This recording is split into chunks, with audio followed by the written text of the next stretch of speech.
Briscoe? Where is Briscoe? I do not wish to harm you. You must tell me, where is Briscoe?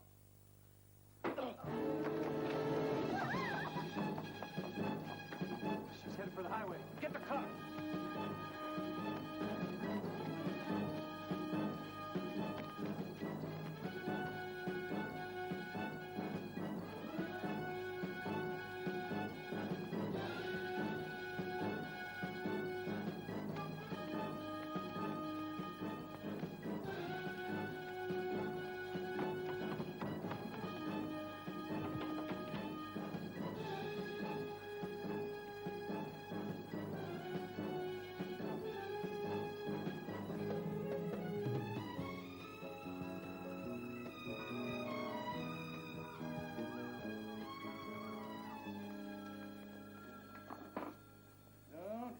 Think about it, CJ. Last time I went fishing was Election Eve, 66. Caught a couple of perch and a Romanian double agent named Halfin. Yeah, all three on the same bait, as I recall. Oh, that reminds me. Almost forgot my lucky lure. Houston, it could be important. What's more important than a lazy day fishing, CJ? Hello? Yes? Who's calling? Just a sec. Houston, Melanie Webster.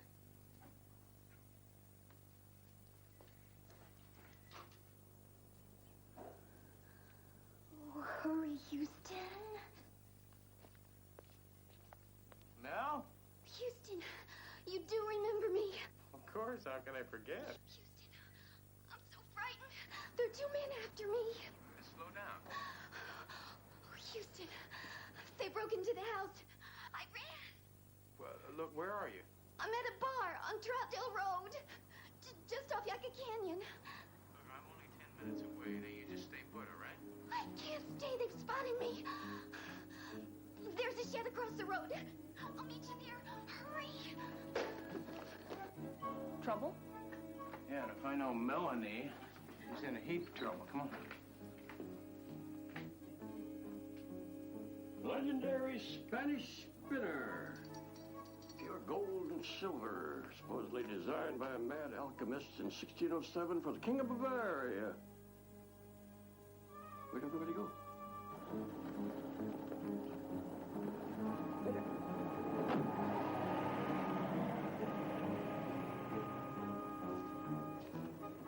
Is this Melanie an old girlfriend of yours? No, an old friend from high school. She was varsity cheerleader, homecoming queen. You know, practically the whole football team had a crush on her. But she had a crush on you. Well, no. Come to think of it, she had a crush on the whole football team. And the basketball team and the baseball team. Houston, Yucca Canyon. Right.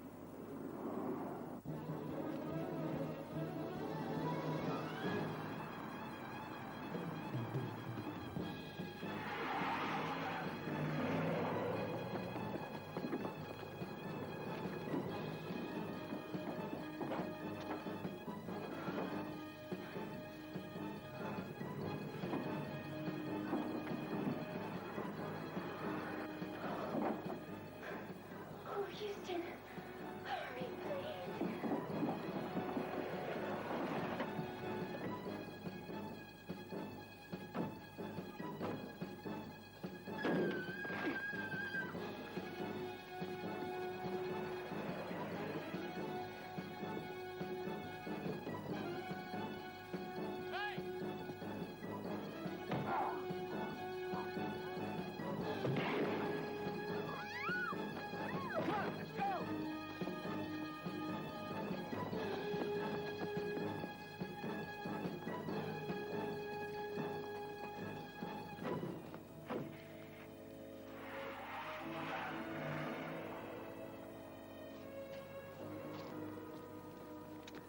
No? Oh, Houston, I must look awful. I called an ambulance. Look, what's going on, Mel? Don't let them get John. Don't let them get him, please. Who's John? John Briscoe. my pot of gold at the end of the rainbow.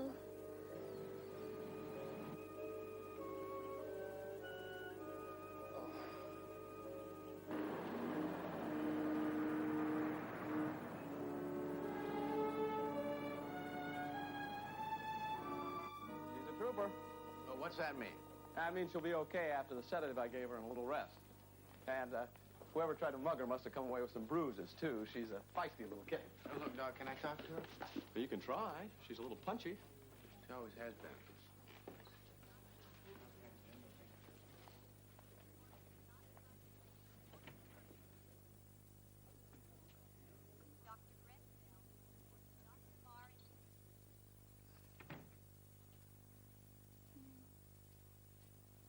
My white knight, just like old times.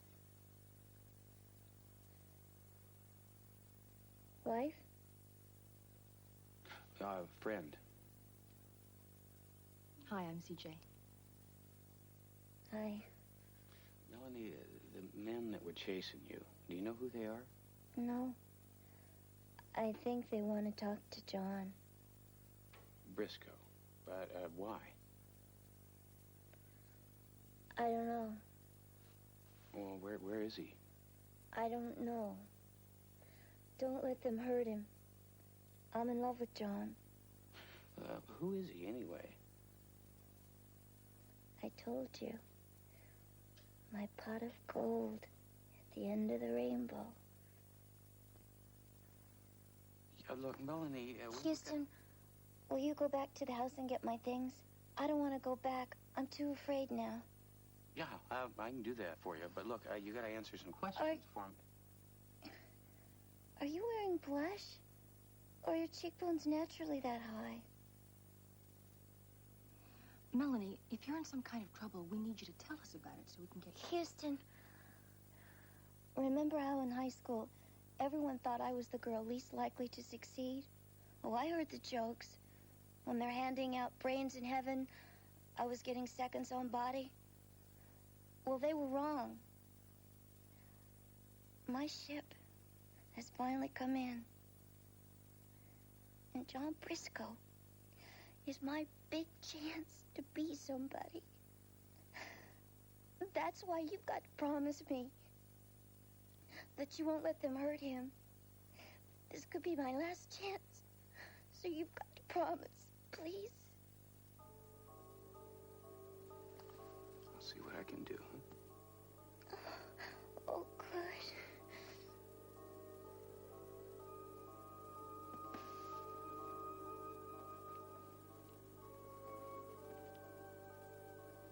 Houston, tell me the truth. How many last chances has she really had? More than the state of Nevada.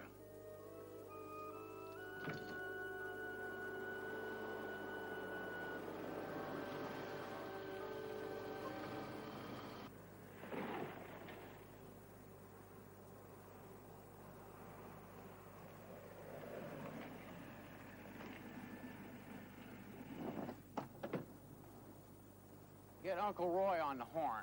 Tell him to get a hold of Hoyt and run a check on Briscoe for me, would you?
Briscoe.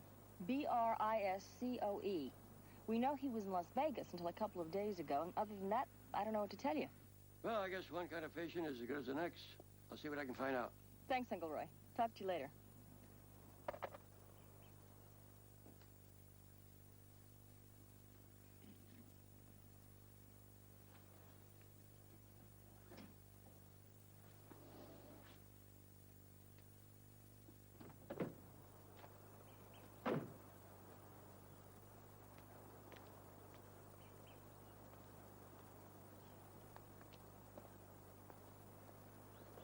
Do not move.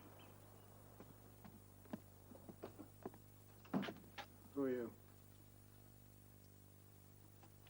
Well, I suppose I could ask you the same question. I ask you first. So, have it your way, huh?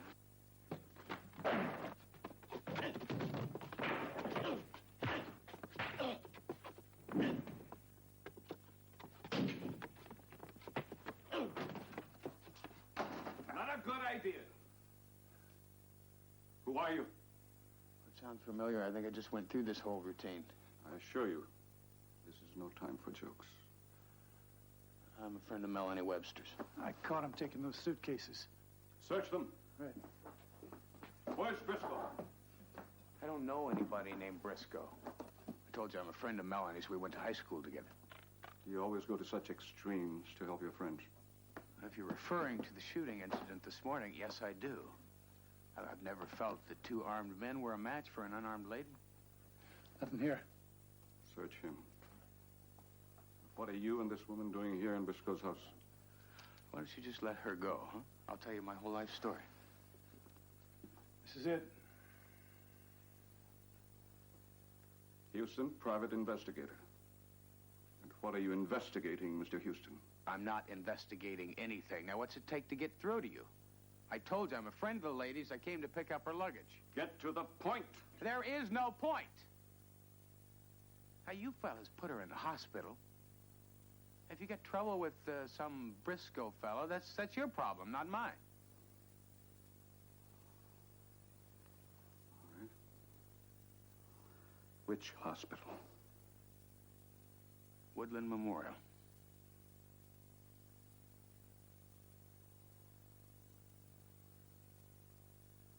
I believe you. But I suggest that we all forget about this unfortunate encounter. Now go. Thank you.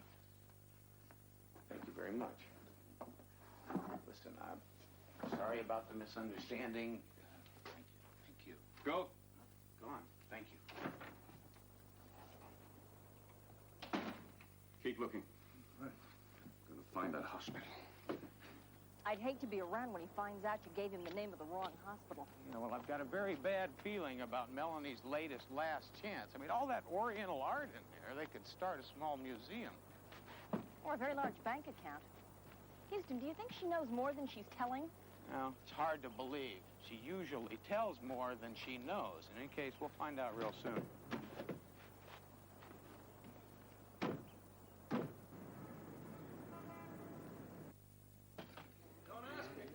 I didn't check her out. I wanted to keep her overnight for observation. Why did you let her go? I didn't. She conned one of the nurses, grabbed a cab, and then she vanished. Hey, we can't tie them down, you know. Although sometimes I'd like to. At least the concussion won't kill her.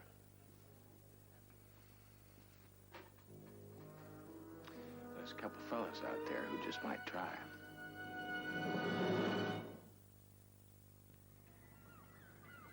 We're going to have to check with the airlines, all the bus departures, train schedule. She could be anywhere by now. Frightening thought. Yeah, I wish she'd just let us know what she's gotten herself into. You've got company.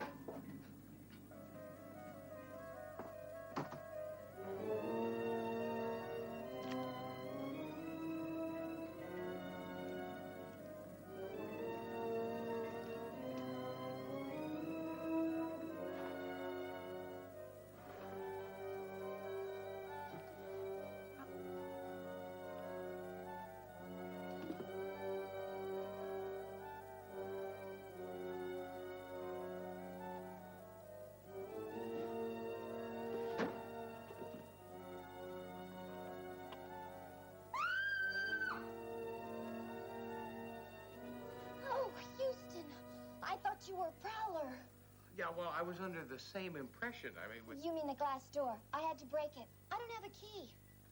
Hi, CJ. You look terrific. Melanie, we were at the hospital looking for you. Oh, I couldn't stay there. I was too afraid they'd find me. Oh, you brought my things. You're a doll. Look, Melanie, I think it's about time that you did some coherent explaining. Oh, boy. The two men that were chasing you, they were at the house that you sent me to. I bet they were. That's why I didn't want to go back and get my things. And when I went to get the car, I didn't dare even look inside the house. Melanie, what do they want? Something that belongs to John. They have no right, it's his. They're trying to take it away from him. They're very greedy. Ah, look at that spot. Who's greedy? What do they want? I don't know. I think you better start at the beginning. Oh, as soon as I get into something else. Okay. I met John Briscoe, about 2 weeks ago in Las Vegas. I was working cocktail waitress. Right away, I could tell he was class material. He treated me like a real lady. Best restaurants, classiest clubs. Did he say what business he was in? Import. Import? That's what Johnny said. Import. Or was it export? And Briscoe brought you to L.A., right? He loves me. More important, he respects me. He said he wanted me to come here with him and help him take care of this business. And then he's going to marry me and take me on a honeymoon to Tahiti. I know what you're thinking, but this time it's the real thing, Matt Houston. My Prince Charming has finally showed up. What'd he ask you to do? I'm supposed to go to an auction at the U.S. Customs Impound, Port of L.A., and then I'm supposed to buy one of the things they're selling. But I promised I wouldn't tell which number it is. And then I'm supposed to go to Las Vegas, and he's going to come and meet me. Melanie, why doesn't Mr. Briscoe go pick up whatever it is himself? Because those men are after him. He said to me, Melanie, you are the key to my whole plan. And then he said he loved me. And he left. Where'd he go, Mel? Away.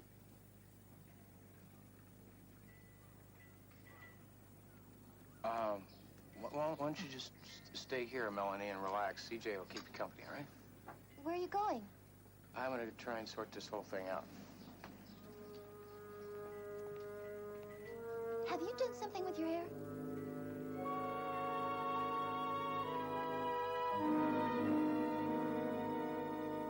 Well, it wasn't quite the fishing expedition I had in mind, but I was able to reel in a fair amount of background on John Briscoe. Now, why don't you go ahead and start unreeling, Uncle Roy? As expected, Melanie's Prince Charming is not quite the catch she thinks he is. Well, he's her type. He's male. Also an ex-con, or perhaps I should say AWOL con. He escaped from Leavenworth Prison recently, just 3 weeks before he was due for parole.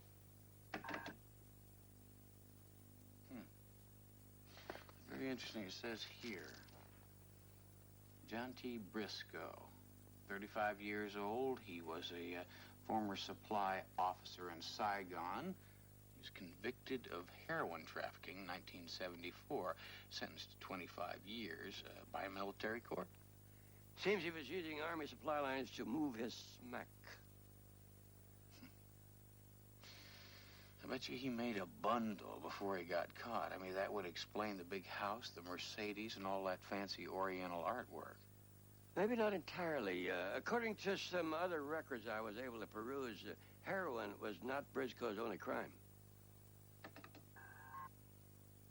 Wait a minute. That's one of the men that was chasing Melanie. Lin Ha, former general in the now-defunct People's Republic National Guard. He and Briscoe were accused of smuggling some extremely rare gems from the South Vietnamese treasure vaults. Never proved. Ha emigrated to this country, and Briscoe was arrested for his other crimes. All fits. You seem to know something I don't. Melanie said that Briscoe wanted her to buy something at an auction tomorrow. Well, it's got to be those gems. A blind auction for unclaimed crates? You see, Briscoe didn't have a chance before he was arrested to collect the gems. I mean, that's why he had to break out of prison just prior to his parole. So they've been sitting in some warehouse all these years until the government got tired of storing them. Yeah. In Haw, all these years, just waiting to find out what Briscoe did with those gems. And that means that Melanie's just a pawn. Pawns can change, Matlock. They can become the most powerful pieces on the board. Houston, it's Lieutenant Hoyt.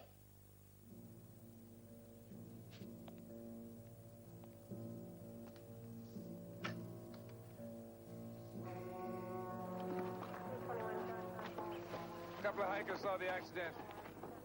Station wagon went over the cliff, exploded on impact.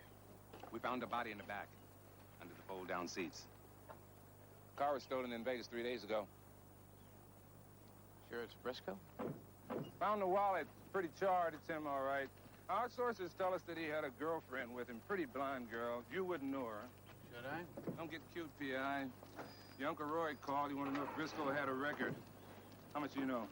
Less than I'd like to, Hoyt. I suppose if I asked you what your interest in Briscoe is, you'd claim client privileges. That's all I can do for now. This is murder, Houston, with a lot of malice and forethought. Don't keep me waiting too long. There I was, in the back of a Rolls Royce, wearing nothing but a mink coat, and staring into the bluest eyes of this hunk of a tennis player.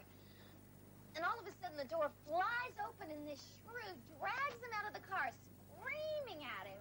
His wife. Yeah, I was that close again. Houston, you're back. Just in the nick of time. Excuse me, I think I have a rendezvous with an aspirin. You're not leaving. I'll be at home if you need me. So thank you very much.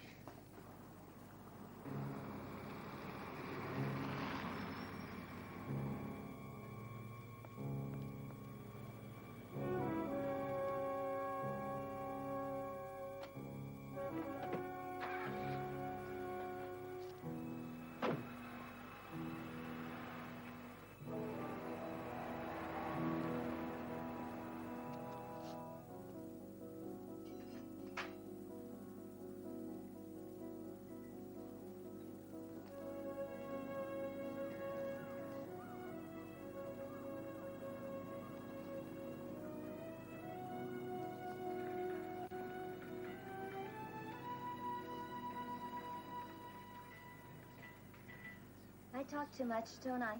My mother used to say that. Melanie, how much do you really know about John Briscoe? I know that he loves me. You also know about the jewels, too, don't you?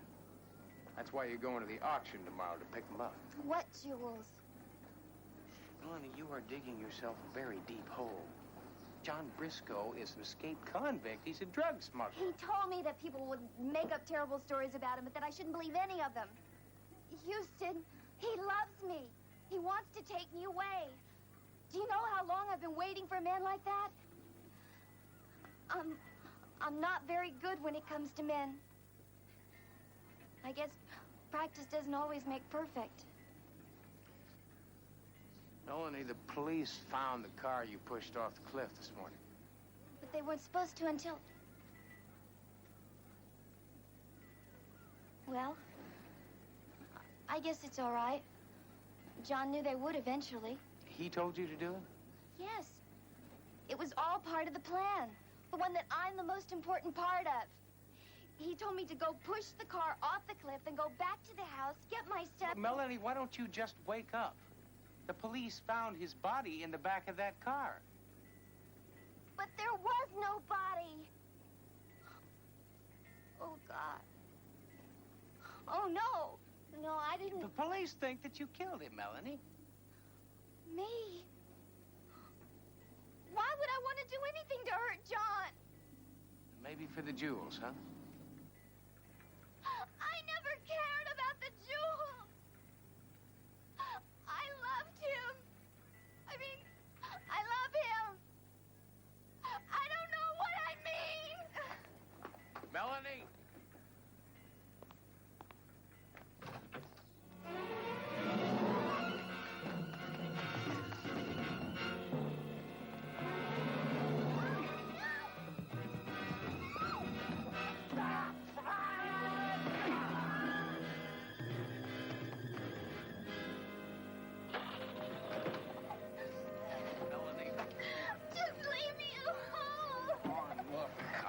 believe what you're telling me is the truth, but I think I know who's behind all this. Now, you gotta trust me.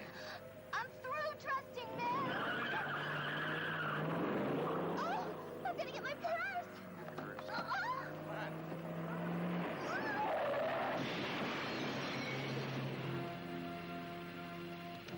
Now you will tell me where the jewels are, or you will die.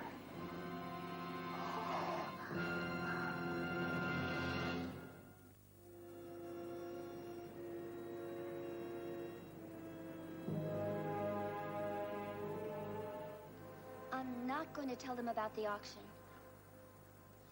I suppose you want to be shipped out of here as a party favor? I promised John I wouldn't tell anyone about it. Told me about it. That's different. You're one of the good guys. Oh, Melanie. Come on, this is not a Western. Nobody's going to ride in here on a white horse and whisk you off to safety. Especially not John Briscoe. You don't have to remind me, Houston. I know he's dead. You're not listening to me. Read my lips. John Briscoe is very much alive. What are you talking about? You are being used. I don't think I want to hear this. Look, you said it yourself. Now, John Briscoe had a plan. You're a part of that plan. Tell me the truth.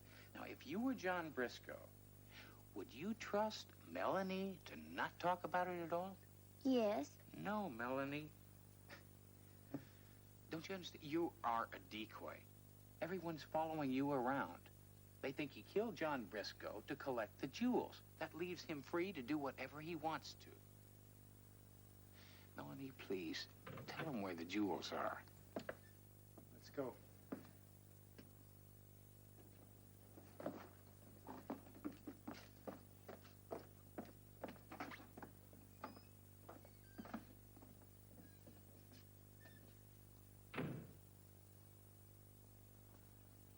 So, is this where you pass out the party hats and the horns? I expect soon to have a going out of business sale. Why? I think this place is kind of nice. Nice. This nice? Spend my days blowing up balloons for screaming brats. All because your boyfriend cheated me out of a fortune. Yeah, a fortune that you made off innocent people. I was an important man in Saigon, Mr. Houston. I earned it. Besides, there was no innocence there. It was every man for himself. What are you going to do to us? It all depends on what you tell us about where the jewels are. We're not telling you anything. That's extremely foolish. All right, look. Briscoe shipped the jewels over in a crate. Now they're going to be sold at a blind government auction. When? Tomorrow morning. Which item number? I don't know that. I don't think that's the answer Mr. Ha had in mind. Well, it's the only one I've got.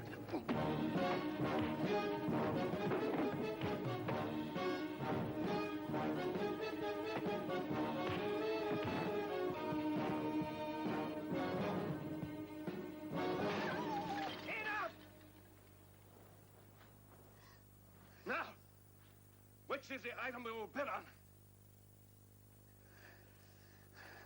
I'll take you to it.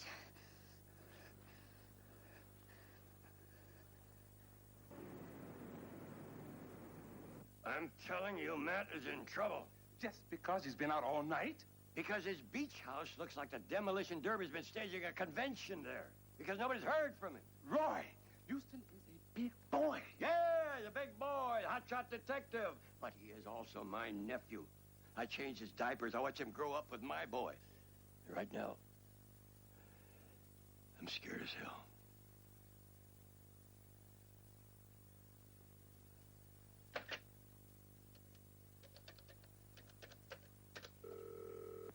This is Hoyt. Put me through to the captain. I don't care if the commissioner is in his office. I have a friend that needs help. Sold to the gentleman for $200. Next item up is number 577. All plated, ready to go. Total weight, 40 pounds. I'm going to start the bidding at $20 with minimum raises of $5. Do I hear 20? Do I hear 20? I got 20. Need 25. Come on, 25. There's $25 right there. Need 30. Come on, 30. Come on, there's $30. We need 35. $35 right back there. We got 35. We need 40. There's $40. We look for 45. Want to go 45? We got 45. Looking for 50. We need 50. Come on, 50. There's 50. Double five, twin five, double five, double five. Double five's back there. Looking for 60. $60. $60 here. We need 65. Come on, 65. Don't let it happen for $65. We need 70. Come on, 70. We need 70. There's 70 back there again. $75. We need 75. There's 75. Looking for 80. Looking for 80. Come on. Looking for 80. We got 80. $85 right here. We need 85. There's 85 back there. We need 90. Come on, 90. Come on, 90. No 90. No 90. Sold to the gentleman for $85.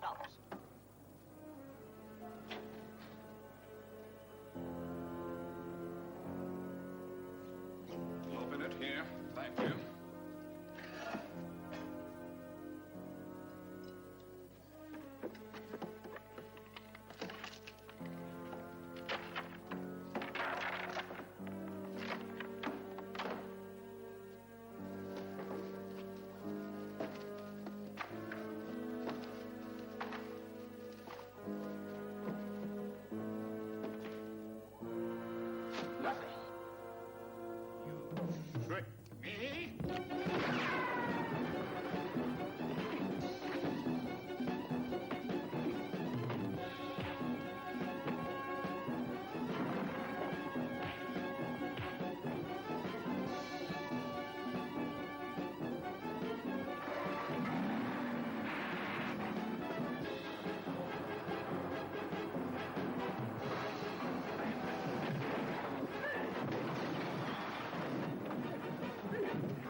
Relax. It's me, one of the good guys, remember? You knew the jewels wouldn't be here. It was all part of Briscoe's plan.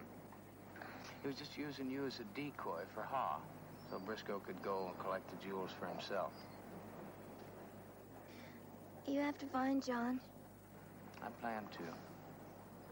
You just relax, all right? Fellas? Take it easy. TJ, I want you to get a hold of Hoyt and tell him to meet me at Briscoe's house. What do you hope to find there? The jewels and a dead man who's very much alive.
You're pretty handy for a dead man.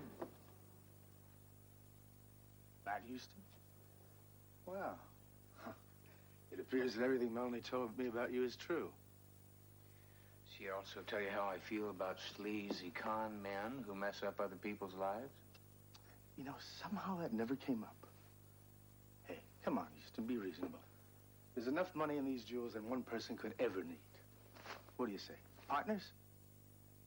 Like you and Ha, huh? We're losers. All losers. What about Melanie? Melanie. Sweet Melanie. Lovely creature. All the lights were on, but nobody's home. You see, that's what made her so perfect. She kept all the people away from me. All the people, except you.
Hoyt?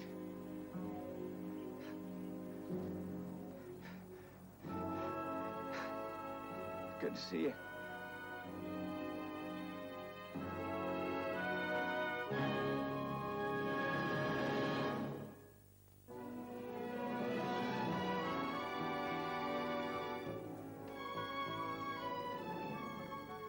Anyway, Hop created quite a disturbance in the courtroom today. He was let out screaming, insisting that there were 12 jewels in that shipment. So? Well, there were only 6 that were found. Sounds like an accounting problem to me. Just picking up a few last-minute things for our fishing trip. Uncle Roy, I thought we canceled the fishing trip. I didn't. You did. So I found somebody else to go with me.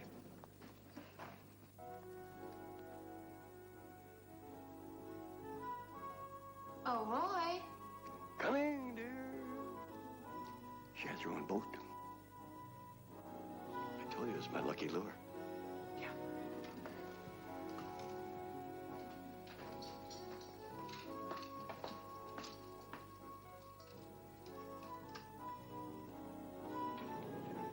Young love. It's nice to see people can still be happy. I guess I've made your lives miserable. Created a mess, then dragged you through it. All because I wear my dumb old heart on my dumb old sleeve. Well, anyway, I'm through with men now. I guess my ship is permanently out to sea. Well, maybe your luck is changing, huh? What's this?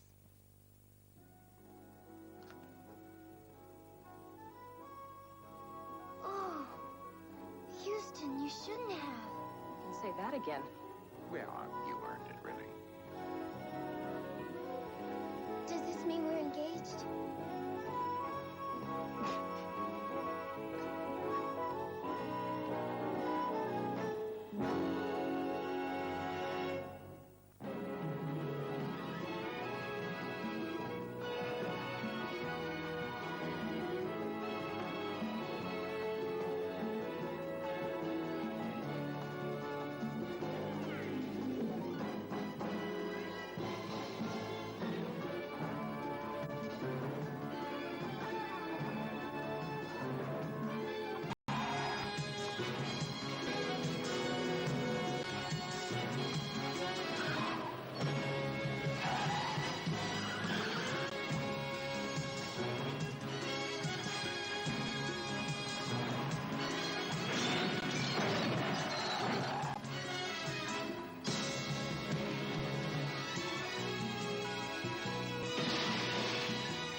West on Matt Houston.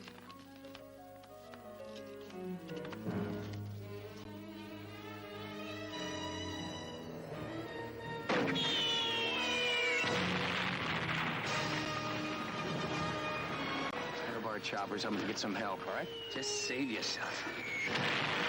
It's an order, Matt.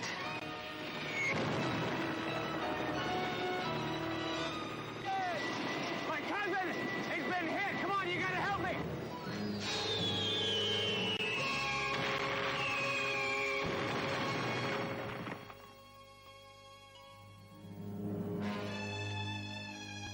My God.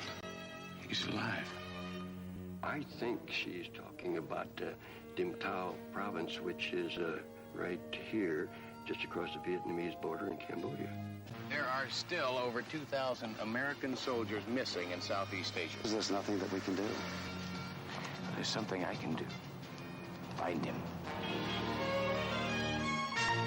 I heard there's a couple of crazy Americans looking for some maps in a helicopter. Look, we're trying to get to Dinh Tao province. You are crazy. Did you ever hear of a dude named Dao Chi Min? Welcome to the third world, darling. Out in the jungle, there's local rule. Warlords whose ancestors have owned the territories for centuries. Warlords like Dao Chi. And he owns Dinh Tao province. Has his own private army in there. Lives like a prince and controls all the opium that comes out of the region. Hey, and there's the warlord himself. We'll get Will out of here, Houston. If he's still alive.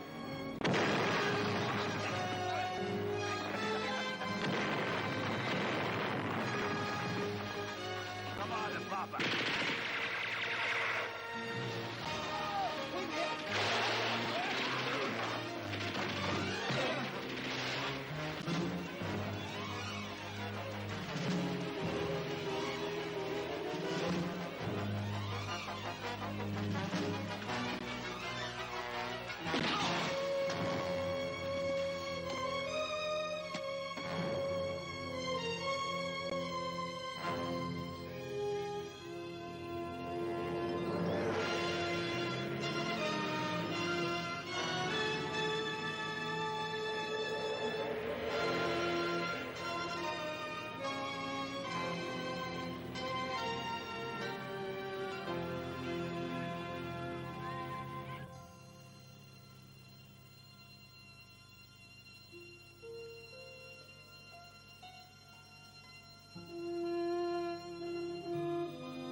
Hey, say cheese.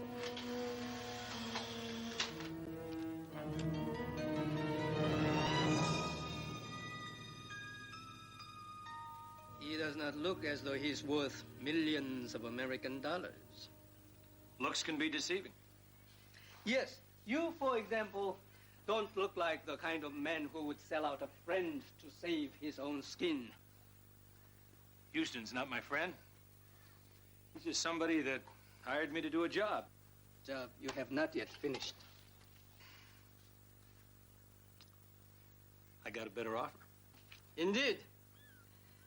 If this man draws the prize as you promise, I will give you your life and the $1 million as we have agreed.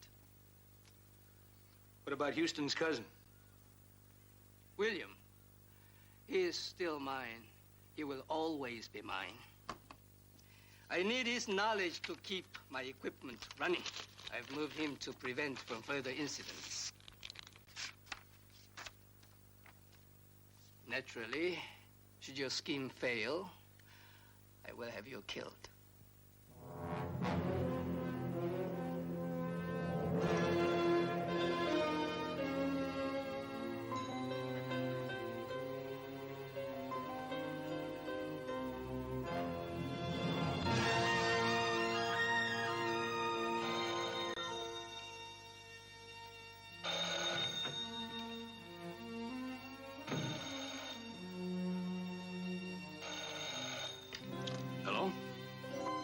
Roy at CJ. They've caught Matt. How do you know? They sent a photograph.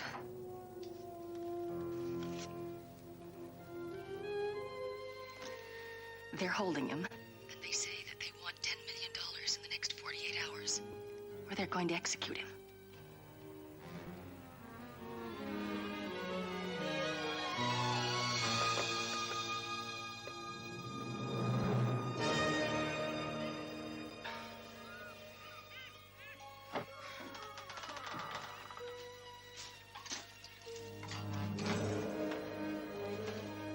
Cũng chưa, tới giờ ăn con.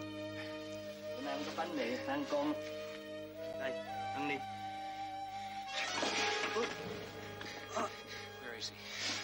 Where's my cousin? Will Houston, where is he? Không biết gì hết, tôi thề không biết gì hết. You're not gonna tell me? I'll just find him myself.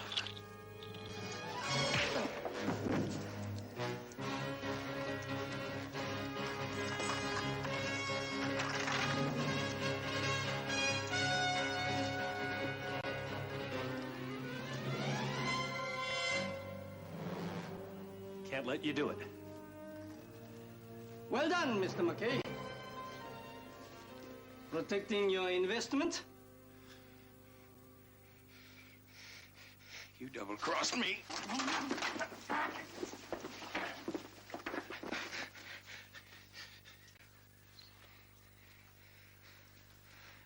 In case you've forgotten, you're my prisoner here. You will obey orders. Where's my cousin? Where is he? No matter how much money you're worth, enough is enough.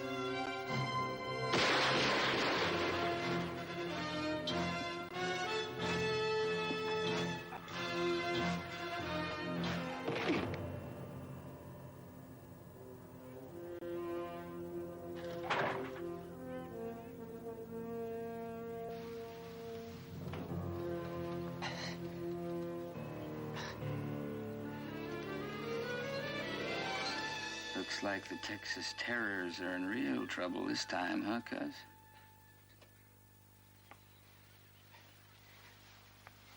Didn't know where they'd taken him. My second home. Every now and then, when I've been a bad boy, they drop me in here. On those rare occasions when I get a little guts or try to escape. Looks like Dow Chi's been playing railroad with you. Except he usually lays the track down both sides. I fixed him. First one knocked me out. I used to pray he'd miss and kill me.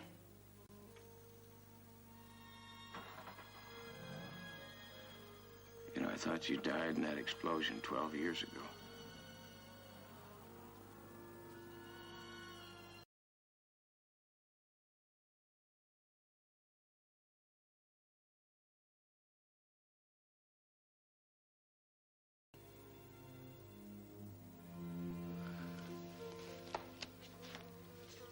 They found me 200 feet away.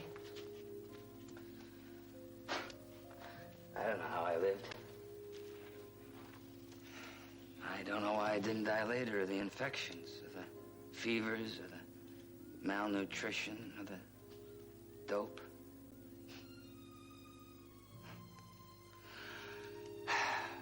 They put me in a government prison for a while with a lot of other Americans. And then they told us the war was over. I couldn't believe that my country would pull out while I was still a POW. None of us could.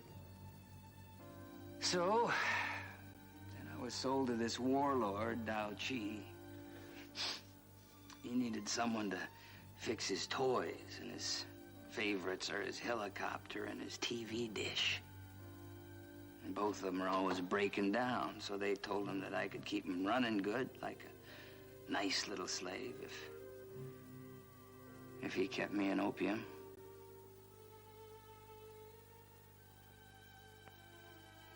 I've been a junkie off and on for years. Some guys were killed after Saigon fell. Some killed themselves.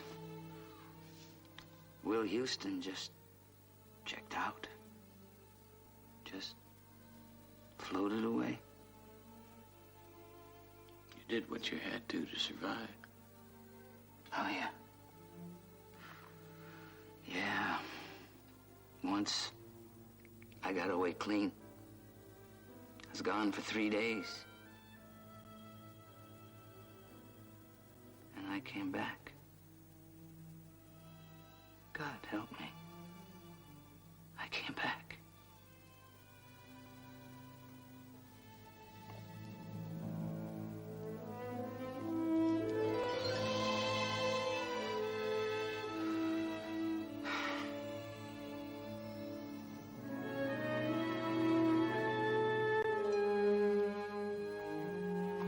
$10 million. If we could just get it to Bangkok on time.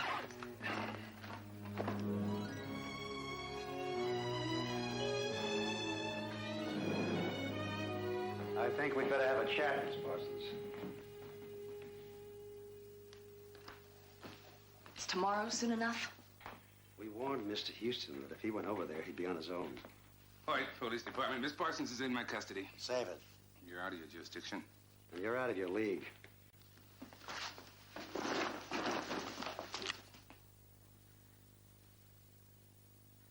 You can't do this. I have to. Don't you think I understand how you feel? Why you're doing what you're doing? Now, you try to understand why I have to do what I'm doing. If you detain me, I'll file enough civil suits to double the national debt. You're violating my constitutional rights, Decker. Yes, probably. Your government will apologize profusely, of course. Then the federal courts will throw it out, and in the meantime, I will have done what I had to do, which is to prevent you from paying ransom to a hostile foreign agent. If we don't get them the money, they're going to kill Houston. I'm sorry. He knew the risks when he went over there.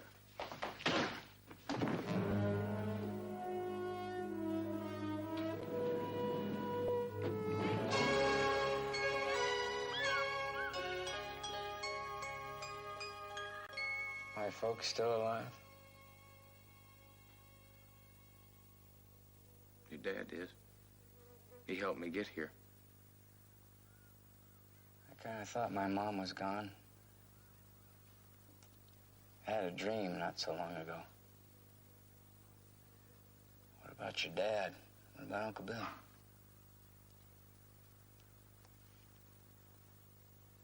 I lost him a year ago.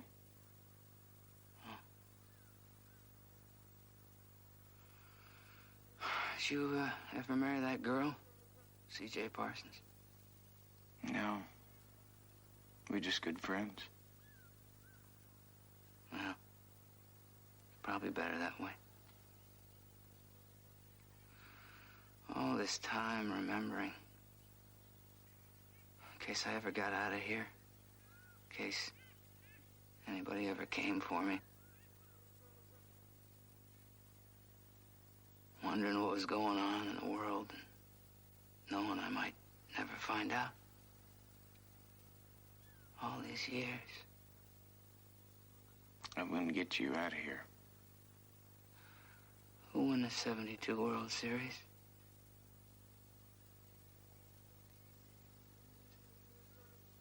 Oakland. I had $20 on the Reds.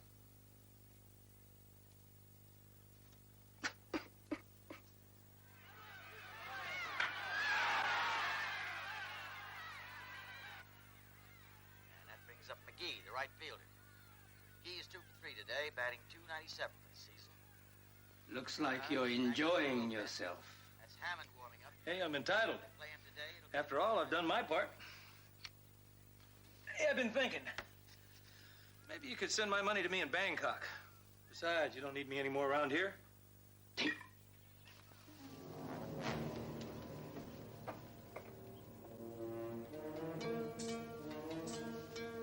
Your friends think you are a traitor. Yeah, well, c'est la vie. Like I said, I think I'm gonna be making my exit. How do you plan on leaving? In my chopper? Your helicopter is already in Bangkok.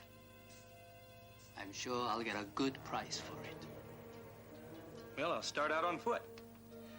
I'm sure I can bum a ride with somebody down the road. Not if I throw you in the pit with your friends.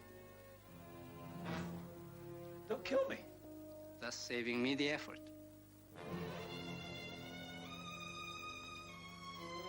Hey, look, you and I had a deal. Sue me.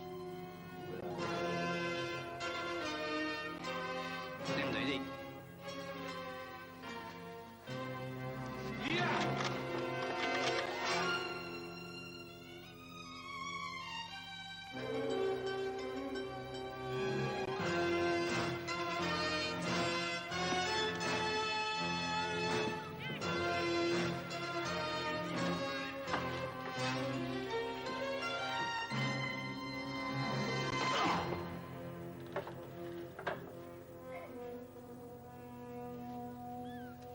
Make yourself at home.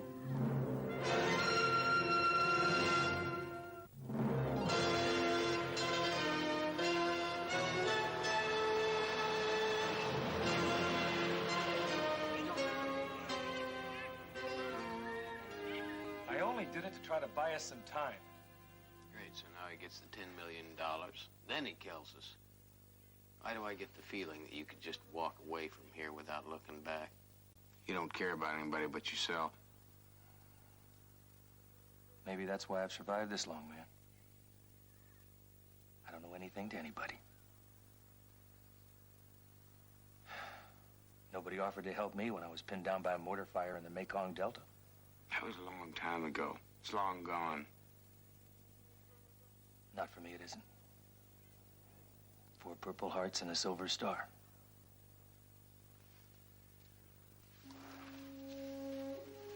My unit was trapped in a trench by VC. They were cutting us to shreds. I blew away 10 enemy soldiers and held the ground. I was the only one that survived. American hero. Yeah. I gave my soul for my country's war. And when it was all over, everybody just turned their backs and pretended it never happened.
fish.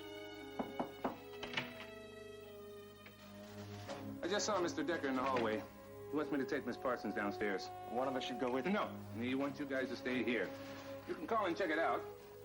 Of course, Decker may not be too happy being pulled out of the meeting to play Simon Says. Miss Parsons?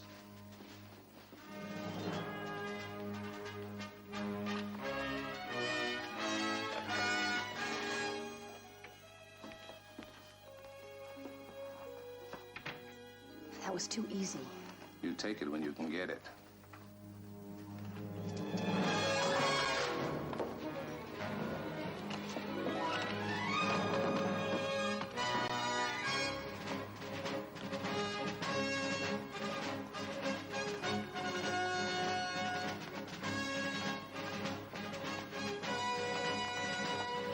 Hold it right there.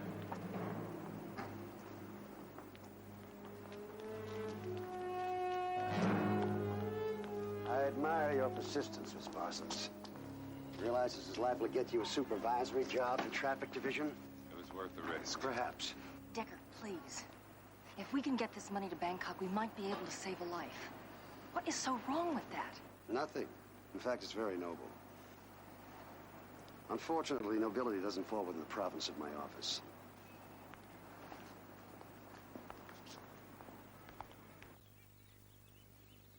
There, come late. A game. A diversion. Yankee against Yankee. A fight to the death. Oh, you can forget it. The object of this game is freedom. Should you defeat Mr. McKay, both you and your cousin are to be set free. Is that before or after you collect the $10 million? Should McKay win, he is to be set free. Your cousin will grow old and die as my slave. Pick up your pole, Mr. Houston. What if I don't? Ling ding!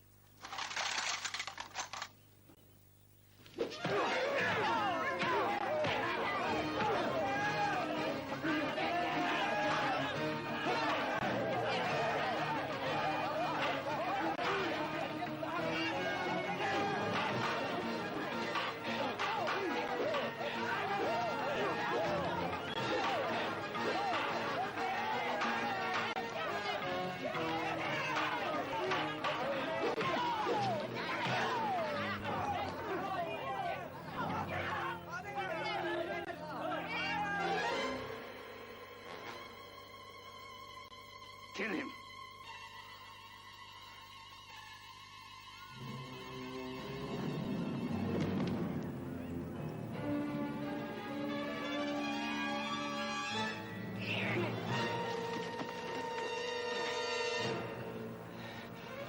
Very brave. Now pray that your people in America send the $10 million. Soon you'll be begging me to let you die.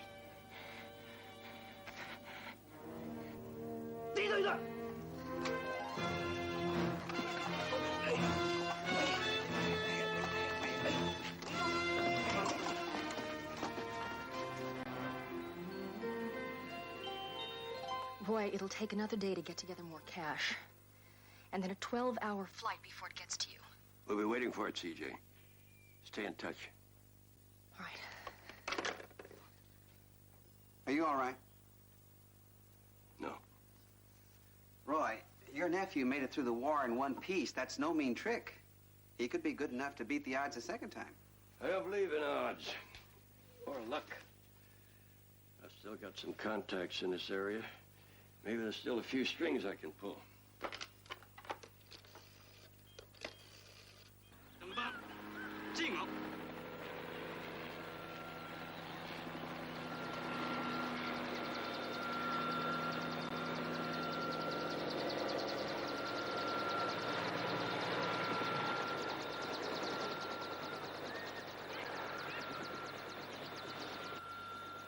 亦冇俾錢啊，冇響電話，好衰啊，真係啊，冇乜嘢啊。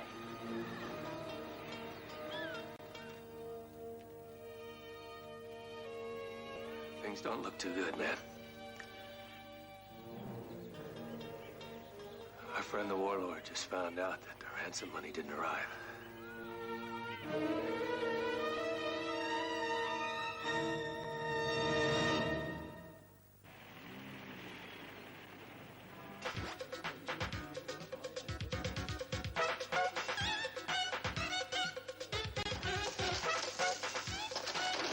This guy a friend of yours from your days with the company? Something like that. Wait, that's Karpov. It's a Russian. If both sides didn't get together and exchange notes now and again, this world would have been blown to cinders a long time ago. Mr. Stevens, have a drink.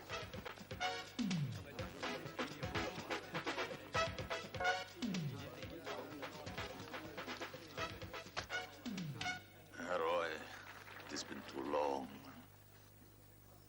You're looking good, Alexei. I feel rotten. This climate does not agree with me. I should be back in Moscow. Well, at least they're still letting you work. They retired me. There is work and there is work. All I do now mostly is count bags of rice and meet with idiots. I need your help. So you said on the phone. Your call, by the way, answered a lot of questions. What kind of questions? Why you are here, for instance. You don't think the presence of Roy Houston in Bangkok did not raise a lot of eyebrows in the Kremlin? I have to get my boy and my nephew out of that camp, Alexei. Our friends in this area have no love for the warlord in question. He is, in fact, a boil we'd all like to lance. And you can help me? I have done what you asked. I have already found men you can trust. 2 helicopters and weapons. They'll be ready tomorrow morning. I will meet you at your hotel room at 8 o'clock. And if word of my soft heart should get out. My lips are sealed.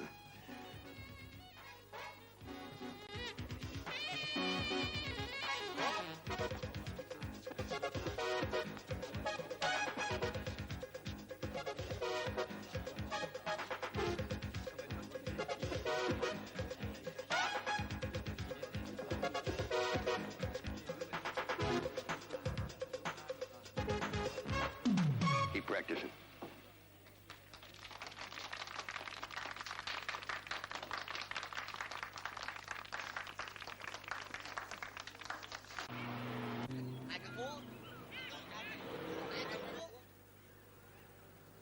I'm telling you, this warlord don't take disappointment too good. And since he didn't get the $10 million, it's only a matter of time before he sends a firing squad after us.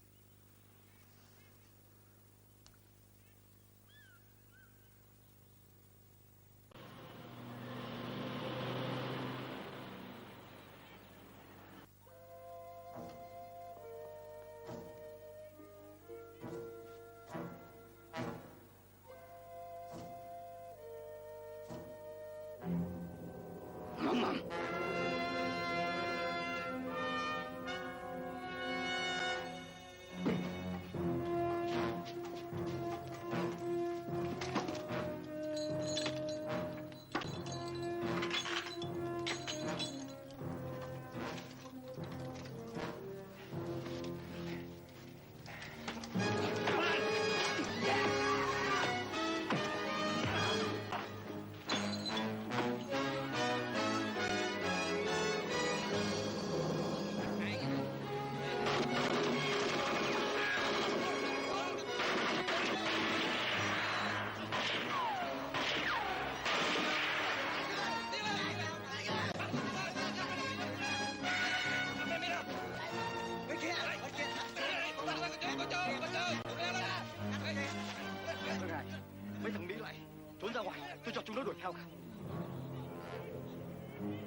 guys.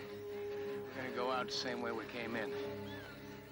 You're planning on taking the warlord's chopper? No, going back into that camp is the last place they'd expect us to go. Yeah, well, first we better give them a little diversion, huh? Come on.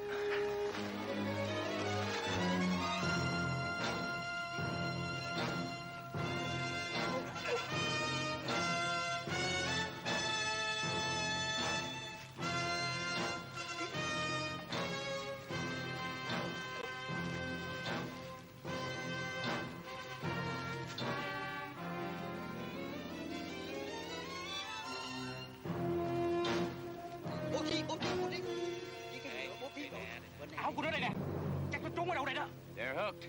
Let's just hope they know we're headed this way.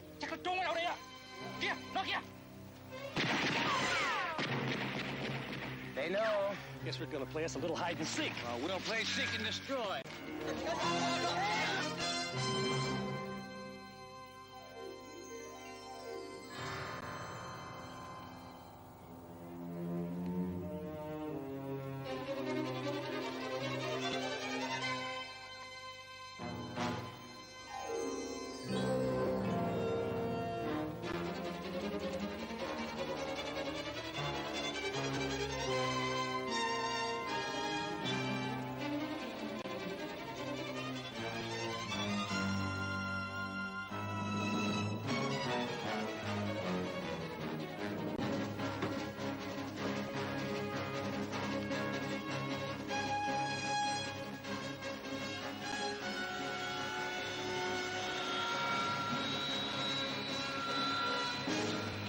Going somewhere, William?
Gonna get my cousin out of there if you dump all these weapons. He's probably already dead.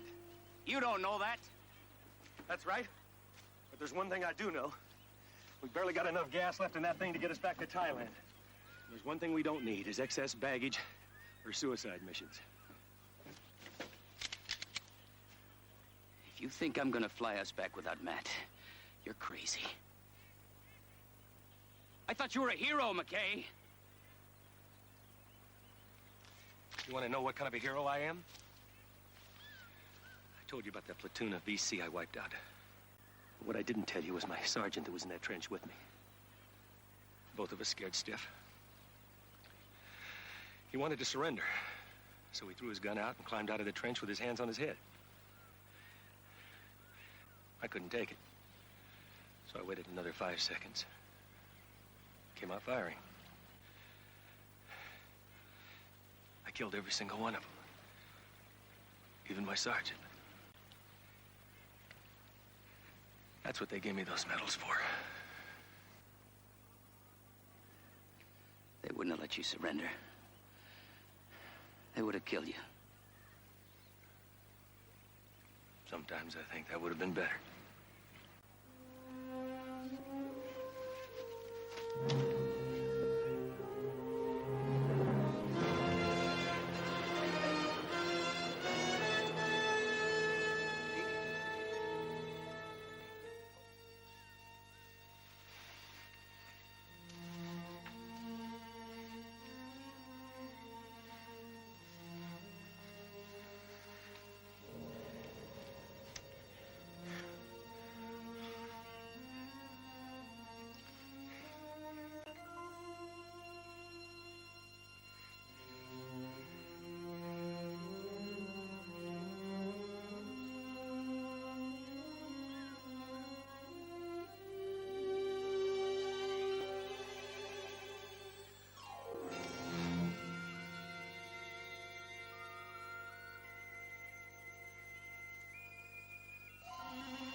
Your friend Karpov was supposed to be here at 8. It's 5 till. He's never late.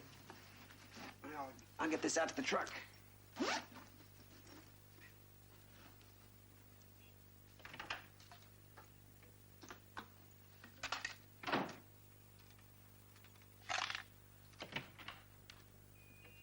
Alexei, you're right on time.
Can't get over how much everything's changed in 12 years. I feel like I'm in a foreign country or another planet.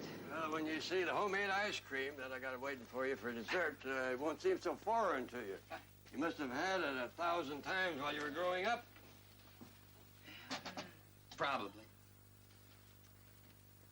Yeah, I can't remember you being the one who made it, though. Well, as you say, times have changed. Well, I'm happy to see one thing hasn't changed anyway. What's that? The skirts are still short. That's my boy.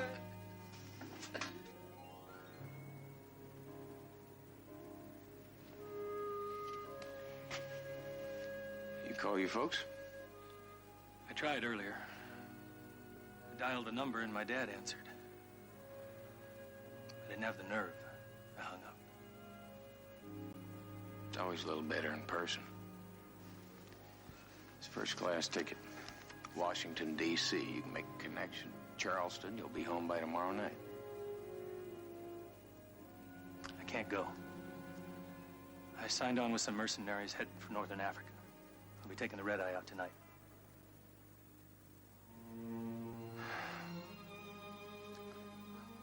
What am I gonna do in this country, Matt? Coat and tie? Desk job?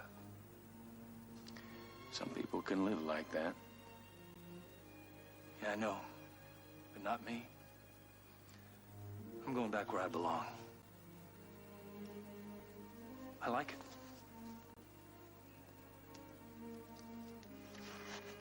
I'll call you folks. Hey.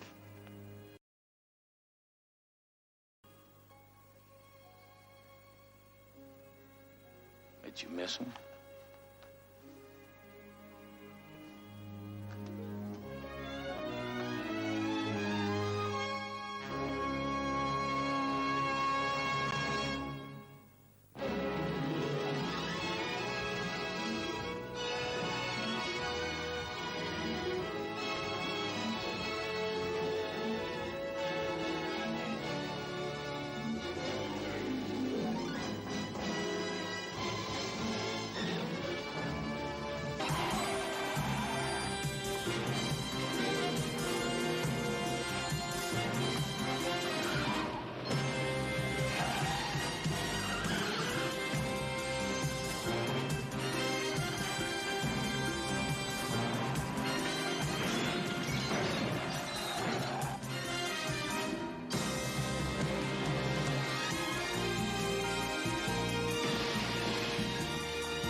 thought you'd never come.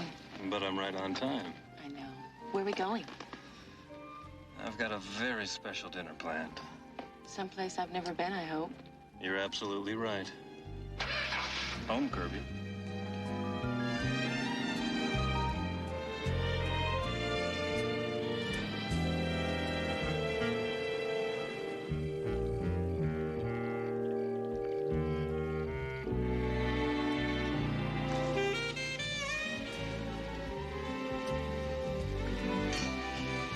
I hope you don't have to do the dishes yourself. No, I gave the staff the night off. They'll be back tomorrow. Fletcher, I've had a wonderful time. It doesn't have to end, you know. This working girl has got a 7 o'clock call. I was thinking of a midnight swim. But the photographers, they'll get mad. A little more champagne, a little more caviar.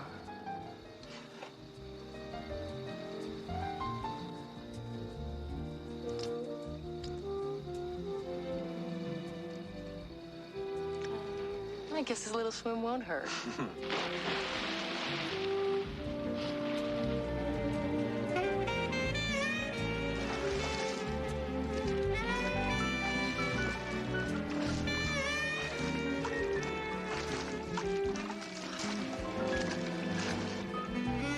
Aren't you coming in? In a minute.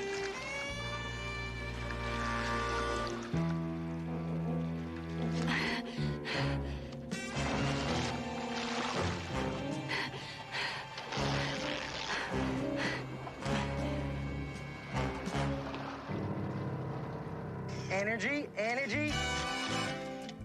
All right. Wake up. That's it. Light it up.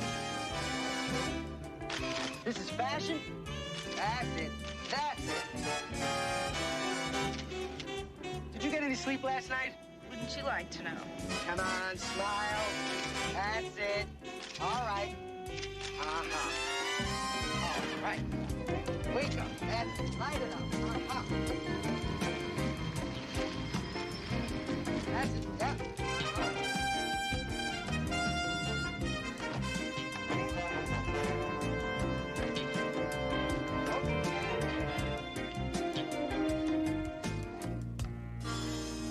You didn't tell me you knew Kathleen Collins. Oh, I didn't think it was important. She was one of the top model agencies in the country. She represents scores of gorgeous women. So? All right. You might arrange an introduction or two. Introduction? Come on, Uncle Roy. All these women are in their early 20s. I noticed. Yes, things are going well. But tomorrow, please send me 2 brunettes. Yeah, you've had it. Kathleen? With the blondes. I'll talk to you later. Houston, thanks for coming. Boy. Hi, this is my uncle, Roy Houston. Heard a lot about you. And I've heard a lot about Matt Houston. A private detective, right? Right. Matt, Roy, this is Fletcher Haywood. We're shooting his spring sportswear catalog. Fletcher, if you'll excuse us. Sure.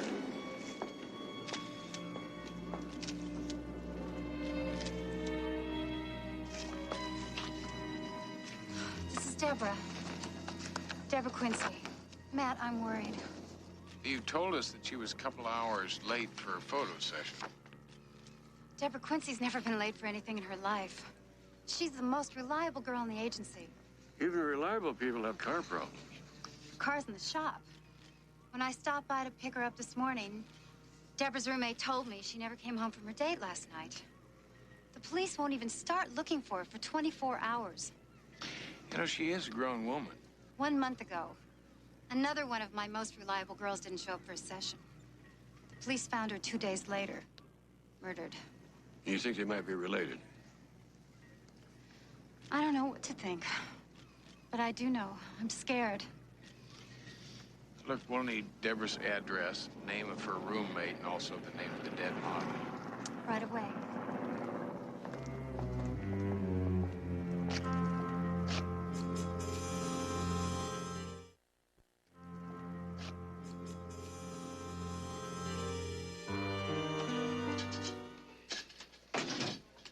File on the model found dead a month ago.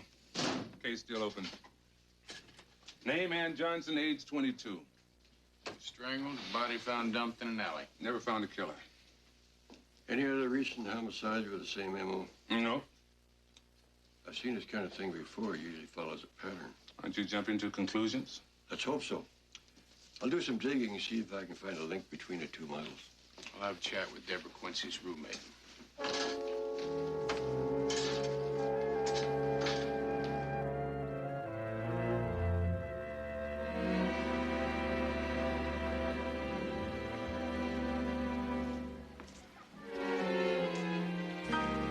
Really stinks, you know? I mean, modeling is such a cutthroat business. Most models will do anything to get a job. I've heard that. Some girls go to a plastic surgeon and get overhauled from top to bottom, if you know what I mean. Me, I never believed in that. I'm into natural things. Look, about Deborah. Well, Deborah was so excited. She was talking about this new guy she met.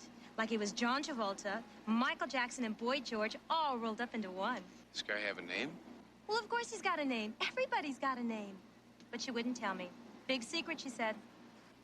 Did she say where he was going to take her? No, not exactly. Maybe one of those shishi Beverly Hills nightclubs. I mean, the guy's gotta be rich. He came and picked her up in a limo. Did you notice the color of the limo? Silver. Or white. Did you get a look at the driver? No, sorry. The limo pulled up, Deborah ran outside and jumped in. It was cute. One of those big old fancy cars. But the steering wheel was on the wrong side. Left. Or right. Amy, thank you very much for all your help. Look, if you happen to hear from her, I would appreciate it if you'd give me a call, huh? By the way, I like your nose just the way it is. You do? How about my chin?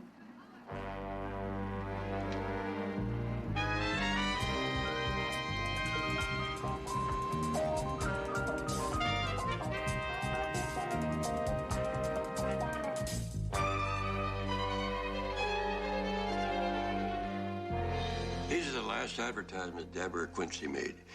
She did a lot of commercials and magazine ads.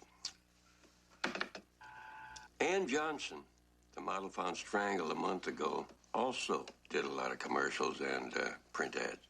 And let me guess, not the only thing the two have in common. Yes, that will be fine. From hairdressers to clothing stores, they work for a lot of the same photographers and were hired by a lot of the same companies. So this time it's a case of too many common denominators. Houston, I have a call into the DMV to see if they can track down the name of limo companies that are licensed to use foreign or antique cars. It's worth a shot. Houston, Lieutenant Hoyt, line 3.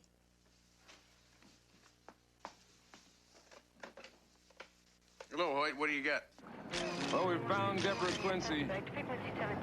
I'm afraid she's posing for her last photo session, though. Same MO as the model found a month ago. She's found strangled to death. Body left in an alley. Coroner figures she was killed somewhere between midnight and 2 a.m. Not a single clue.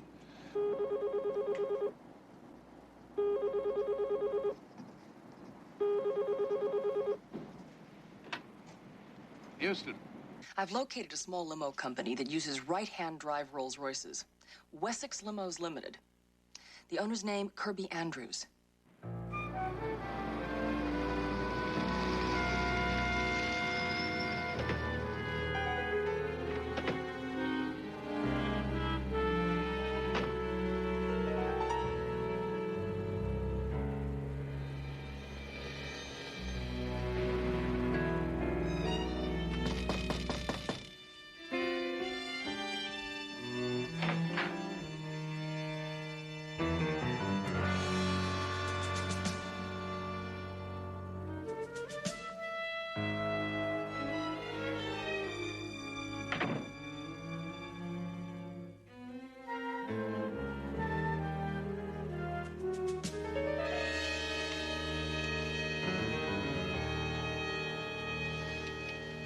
Death toll is now 3. Better call Hoyt.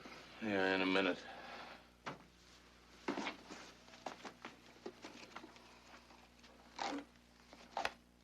Here's today's appointment page torn out. There's no way of finding the name of last night's client. That's what the killer's hoping.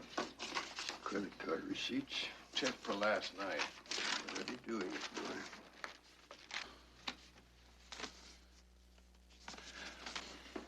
boy.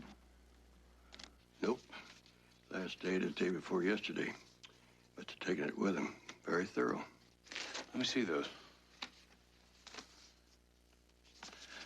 Let's see how thorough, What are you looking for? Carbons. Those are credit card slips, but there are no carbons. And the killer's name would be on the carbon. Here's one dated yesterday. You make it out? Haywood. Fletcher Haywood. Bye, girl. Bye, Joe. This is the address of my beach house and my phone number. So it's a date. Day after tomorrow. Yeah, I can't wait. Now remember, it's our little secret. Mum's the word.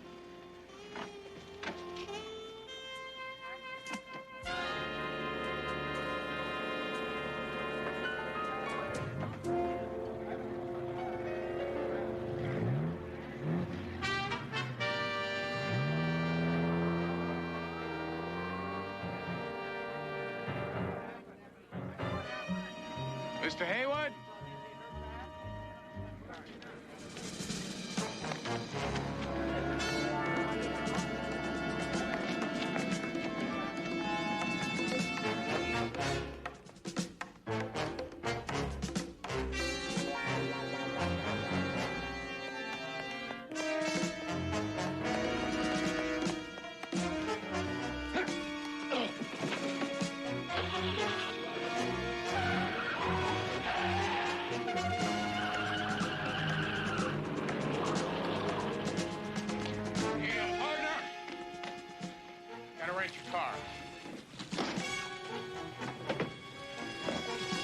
Hell, you just bought her.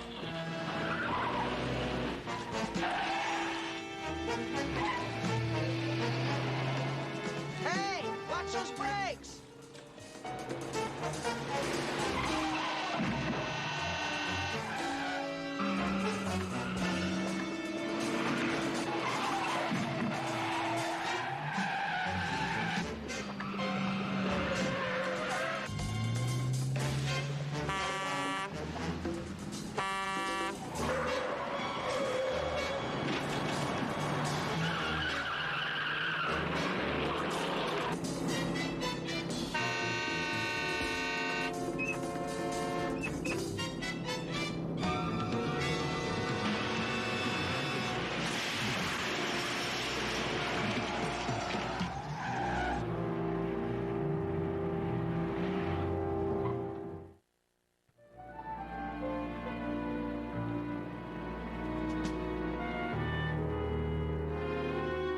Really done it this time, P.I. Why don't you ever take on a nice, simple divorce case? Boy, Fletcher Haywood is a murderer. He's also a very wealthy businessman with an even wealthier mama. She gives lots of money to local politicians, calls the governor sweet thing, and to marry anything she pleases. The lady's got a nickname. You know what it is? Yeah, the Iron Maiden. And she didn't get it for pressing clothes for a living. The lady gives a new meaning to the word ruthless. Seems like her father was some kind of gangland kingpin back in the 30s. It's ancient history. Haywood is our man, and we found his charge slip in the dead chauffeur's office. He knew Deborah Quincy, and he also ran away when I tried to talk to him. I know. I've issued an APB. I just hope you're right. I got a lot of explaining to do. I understand you gentlemen would like to talk to my son. And in our people section tonight, State Senator Rawlings held a reception this evening for Mary Haywood and her son, Fletcher. Mary Haywood, an old friend of the senator's, has pledged to support him in his drive for re-election. This tape is from a Sacramento television station. It was broadcast last night, the same night as the reception. The night of the murder. My son was with me all day yesterday. We flew back to L.A. at 7 this morning. So it was physically impossible for me to have murdered that girl. Why'd you run away when I tried to talk to you this afternoon? Well, I didn't recognize you at that distance. How do you explain your name being on the Wessex limo credit receipt, huh? We've been customers of Wessex Limo for many years. Kirby took us to the airport yesterday morning for our flight to Sacramento. Excuse me, Lieutenant. The story checks out. State Senator Rawlings says he was with them until after 1 o'clock in the morning. Thank you, Officer DiMaggio. Cashier at the hotel in Sacramento remembers Fletcher Haywood checking out this morning. Airline confirms their flight. Flight attendant confirms both Haywoods were on the plane. Mr. Haywood, Mrs. Haywood, please accept my sincerest apologies.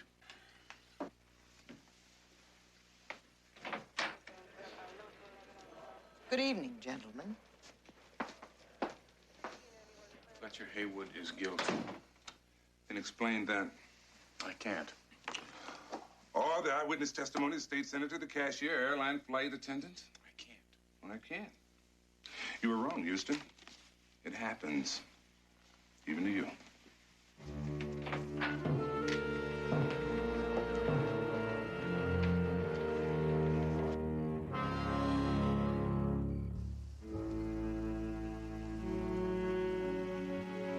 I've sent for Dr. Jacobs in Geneva. I shall leave it up to him to decide whether you can stay here with us or if you must go back. It was an accident, Mother. I tried not to lose control. Sometimes I can't help myself. I know that now. The doctor said you were cured. I thought I could control you here. I won't go back, Mother. They're only tramps. Even you have to admit they're trash. Posing for these pictures wearing practically nothing. Flaunting their bodies for everyone to see. They deserve to die. That will be enough. More than enough.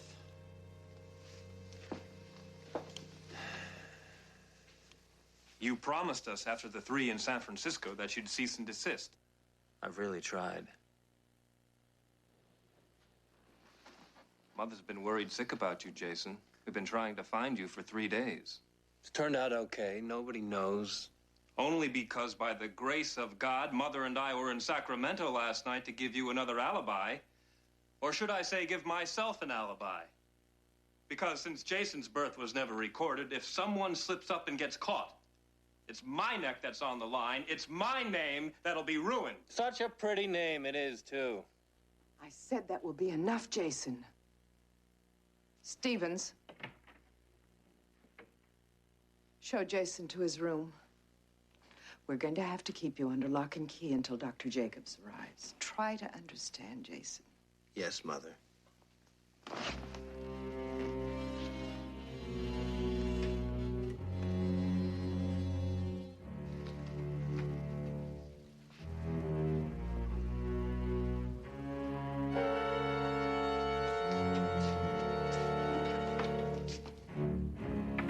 We've got to turn him over to the police before this goes any further.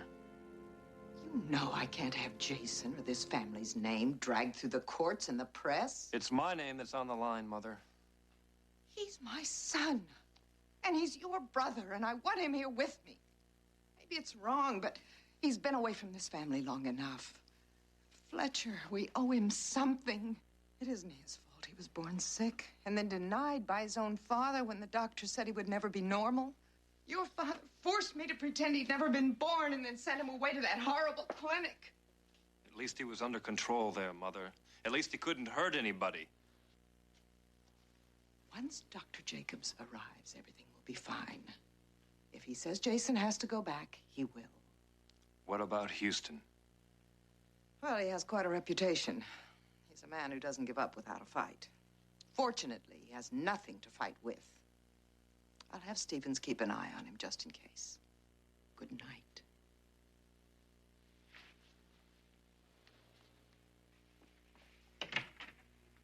Mary Haywood came from a lot of money, but not the old established kind.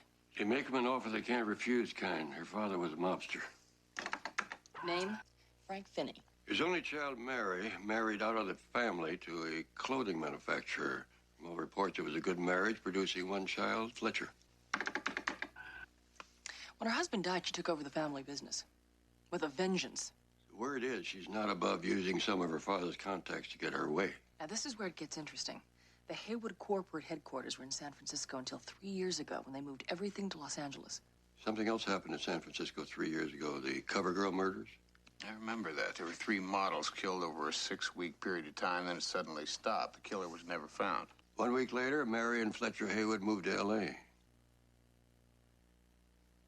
Need a plane ticket for first thing in the morning. 6:30 early enough? Also need the name of the cop who was in charge of the CoverGirl investigation. I'm already taking care of it, boy. His name is Tony Gwynn. He was forced to retire after it came up empty on the murders. There's some background material.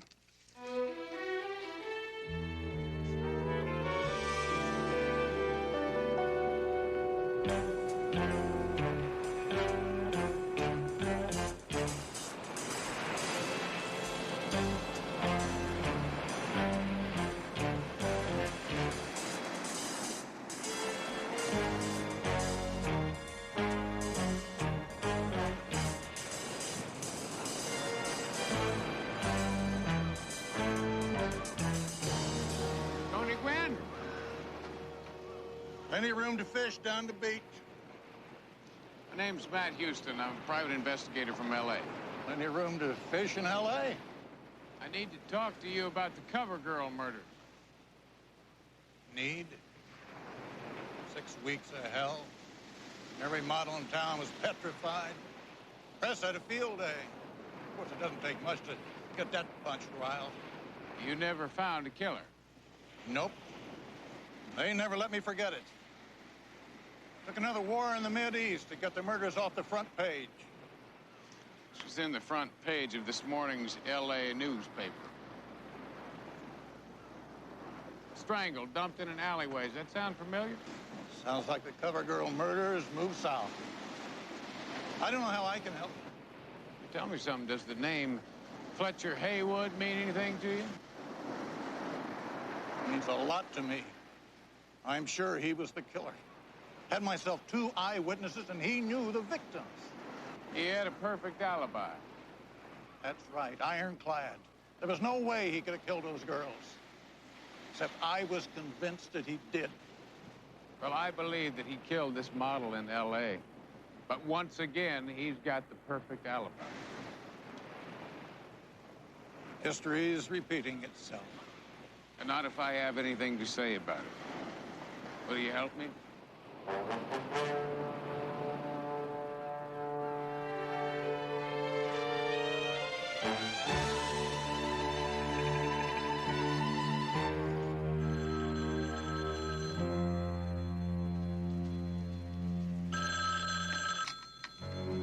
Hello. Houston's in San Francisco. He's found Tony Gwynn. Have Mr. Houston killed.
Afternoon, Mrs. Haywood.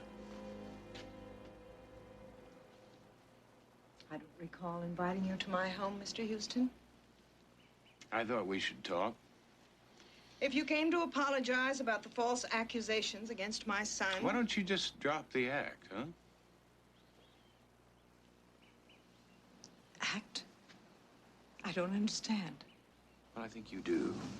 I can also understand the love a mother has for her son, why you're doing everything you can to protect him. But he's a murderer. My son was in Sacramento the night that poor girl... I talked to Tony Gwynn. He was the police officer in charge of the Cover Girl murders in San Francisco. Now, he told me that your son was identified by 2 different people that placed him with the victims on the nights of their murders. Your slander means nothing, Mr. Houston. The records show those witnesses were mistaken. My son had an alibi in both cases. Like he did the night Deborah Quincy was strangled.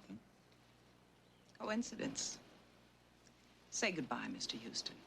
I don't know how you arranged the alibis, Mrs. Haywood, but your son's a very sick man. How many women has he killed? How many more women will he kill before you realize he needs help? Please turn him in. Turn him in before more innocent people die. I think you better leave. Show our uninvited guest to his car. I'll leave when I'm ready.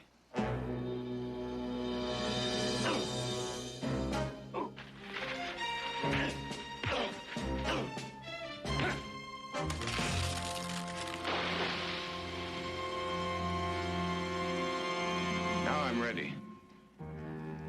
I'll show myself out.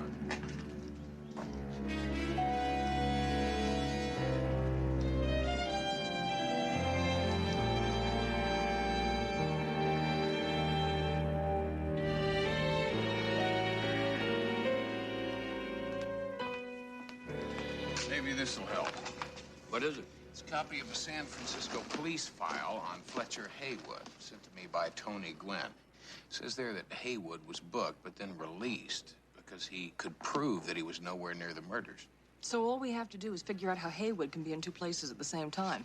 Roy, you told me that during the war in Berlin, you used doubles and lookalikes to confuse the enemy. Worked very well. As a matter of fact, our best ploy involved identical twins. According to this, Haywood has a tendency toward violent personality shifts. Schizophrenic behavior? That's not an uncommon symptom among mass murderers.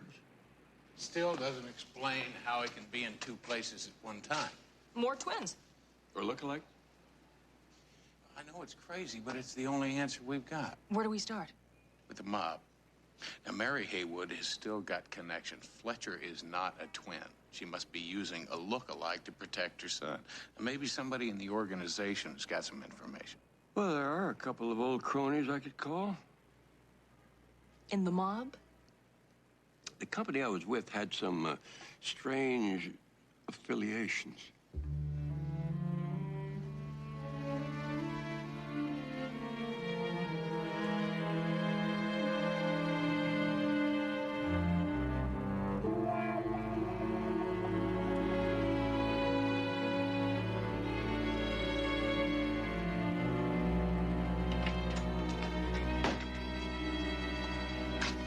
Your lunch, sir. Thank you, Stevens.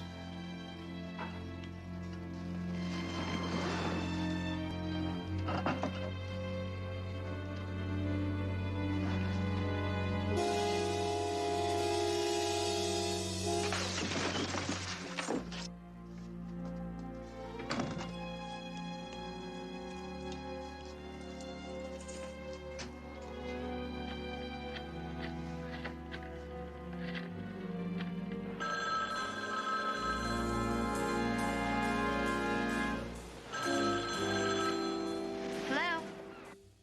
Good morning, sunshine. Still got a date? You bet. I've got T-bones and a smooth burger. Oh, careful, girl. You may spoil me. I'm gonna try, Fletcher. I'll see you late this afternoon. About 4. I'll be here. Mother, you don't understand. The point is, Houston is getting too close. He's on to us. We've got to turn Jason over to the authorities. We'll wait for Dr. Jacobs. While I sit and wait to hang for Jason's murders, I don't think so. I will handle it. But it's already gone too far. The subject is closed.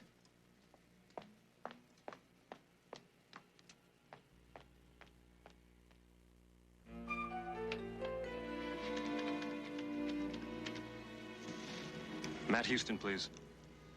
Fletcher Haywood. Houston. Houston. We've got to talk. There's one of my company warehouses at 6th and Ocean. 1 hour.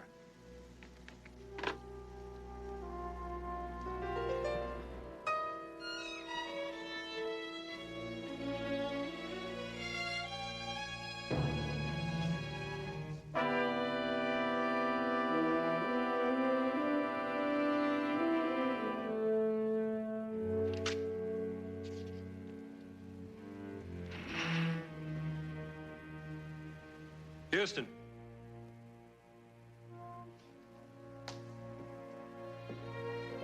Hello, brother dear. I really am disappointed in you, Fletcher. I thought Mother had instilled the importance of family loyalty in you. You're sick, Jason. You need help. Maybe. But I'm having so much fun. What are you going to do? Me? I'm not going to do anything. But you, dear brother, are going to kill yourself.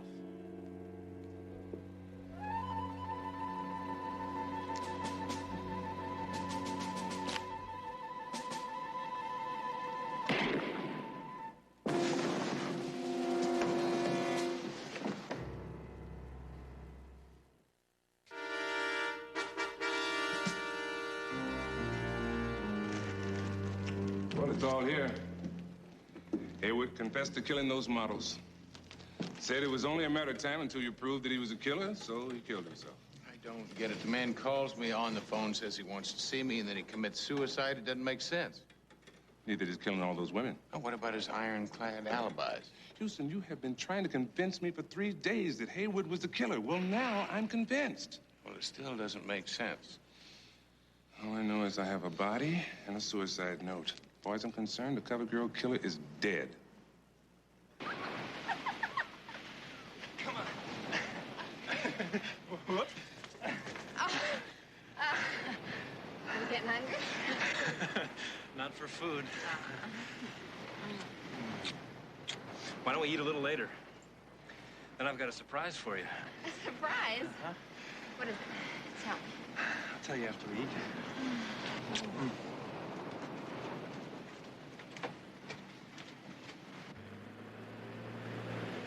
It doesn't add up. Man doesn't arrange a meeting and then kill himself. I mean, why'd he call me? Why'd he arrange the meeting in the first place? We need less questions, more answers. Houston's the name, answers the game. Matlock, CJ, say hello to Jimmy the Beard. Hello. Nice to meet you. My pleasure. Coffee? No, thanks. Jimmy works for a rather large organization which shall remain anonymous. He was also a friend of Mary Haywood's father. Matter of fact, he worked for him before he was died. Yeah, sweet guy. But he'd rip your lips off if you betrayed him. Tell me something, Jimmy. Why are you helping us? Let's say I'm returning a favor. Misadventure during the fall of Havana. Jimmy has an interesting story to tell about Mary and Fletcher Haywood. I know them both from the old San Francisco days. About a month ago, I went to a party at the Haywood house down here. Fletcher was there. A little rowdy, drunk. Well, we got into an argument. One thing led to another. Fletcher tried to redesign Jimmy's nose with a chair. Yeah, I guess I worked him over pretty good. Black eye, cut lip, all that. I felt badly about it, him being drunk and all. Next day, Jimmy dropped by Haywood Place to apologize. Yeah, I couldn't believe my eyes when Fletcher answered the door. I mean, there wasn't a mark on his face, and it was like two different guys. Now, how in the world would you explain that? Identical twins? That's how Fletcher Haywood could be two places at the same time. All we have to do now is prove it. Now, did you get your hands on that coroner's report? I don't know what you hope to find. This file was sent to us by a retired San Francisco cop. Fletcher Haywood was arrested and booked for the CoverGirl murders. Then he was released because he had ironclad alibis. But not before he'd been photographed and fingerprinted. I knew it. Take a look at these, Hoyt. Take a look at Haywood's fingerprints there on the coroner's report. Now take a look at San Francisco. They're different. The Fletcher Haywood arrested in San Francisco is not the same Fletcher Haywood lying in the morgue. Which means we still have a killer running loose.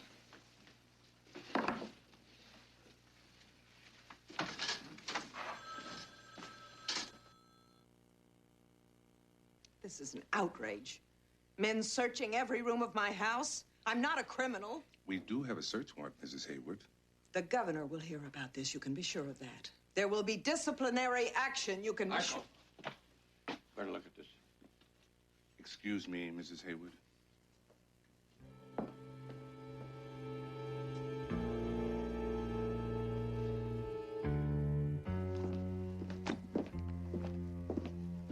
Deborah Quincy, Ann Johnson. Pictures of models he's murdered. Remember this one? Yes, I do. She was talking to Fletcher, or his twin, when we first tracked him down to Marina photo session. His next victim? Not if I can help it.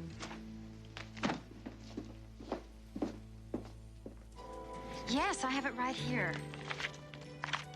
Julie's address is 85 Beach Drive, phone 555-3027. Thank you, Kathleen.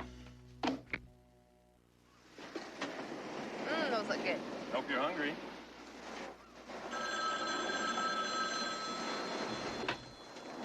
Hello? Hey, Julie, my name's Matt. You promised me there'd be no interruptions, remember? And I'm a girl who always keeps her promises.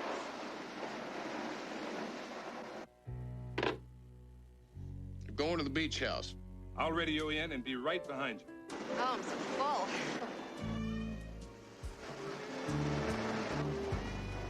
So, whatever happened to that surprise you promised me? Patience. I haven't forgotten.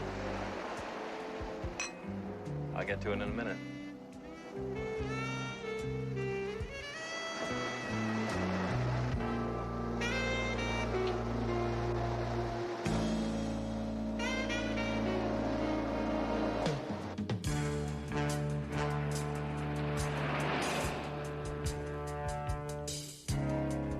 Stop.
How do I look?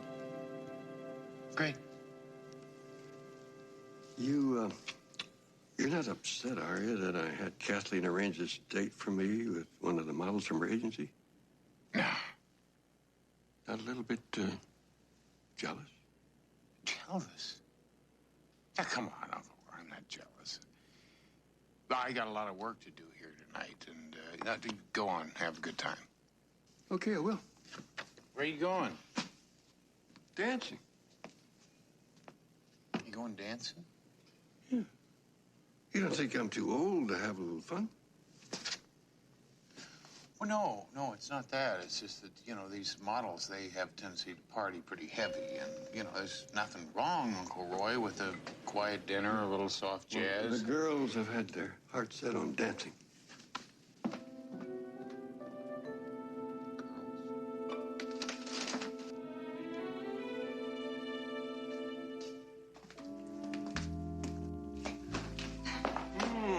Bonsoir, mademoiselle.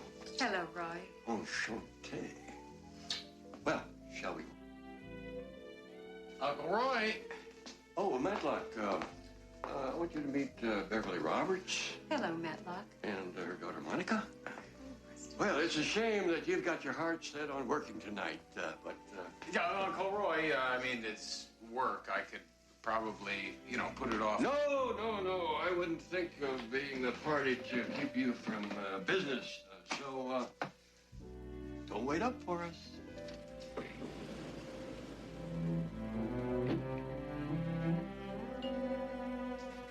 Oh, come on, boy. We can't wait all night.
Good shot.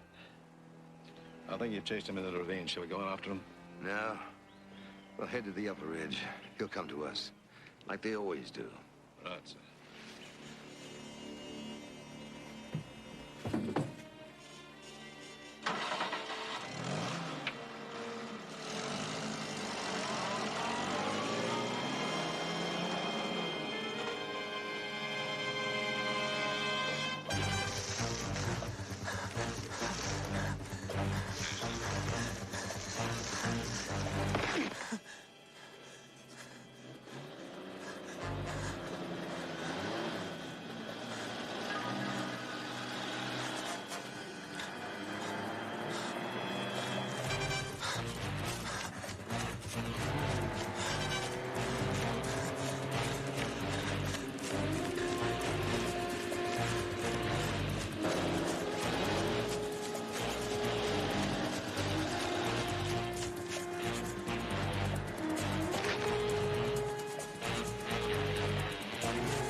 out there in the brush.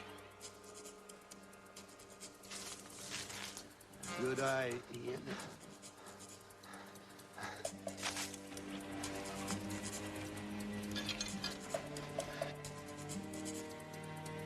I hope Mr. Adams is smarter than that.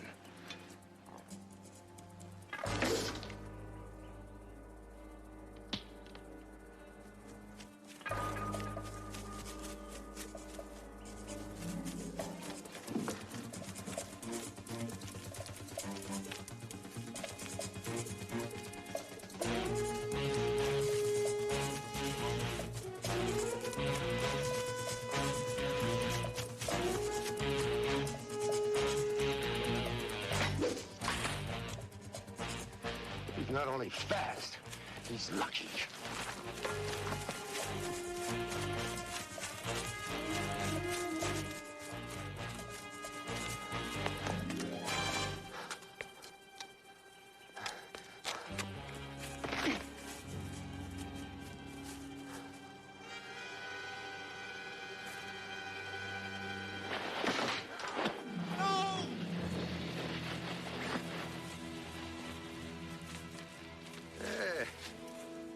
Really very good. Better than most. Too bad it has to end. You'll never get away with this. It's murder. He's right, you know. I assume you still want me to frame his wife for this. Everyone knows that they've been quarreling lately. Please. Domestic problems are the chief cause for homicide in the United States. Yeah, it's just shocking, isn't it? Shocking and tragic. Please, no!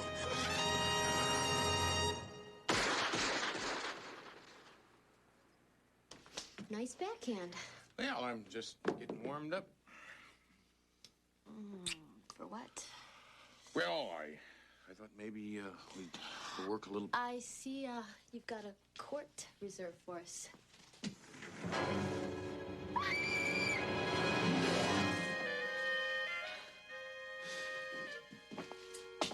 Hi, big guy. I heard you come in, and I didn't want to disturb you, so... What the hell are you doing here? Maybe I should wait upstairs. Well, would you wait just a second? Murray, if this is about the friend you want me to help... Houston, would I be standing fully clothed in your shower if I didn't think this was important? Just talk to her, please, as a favor to me.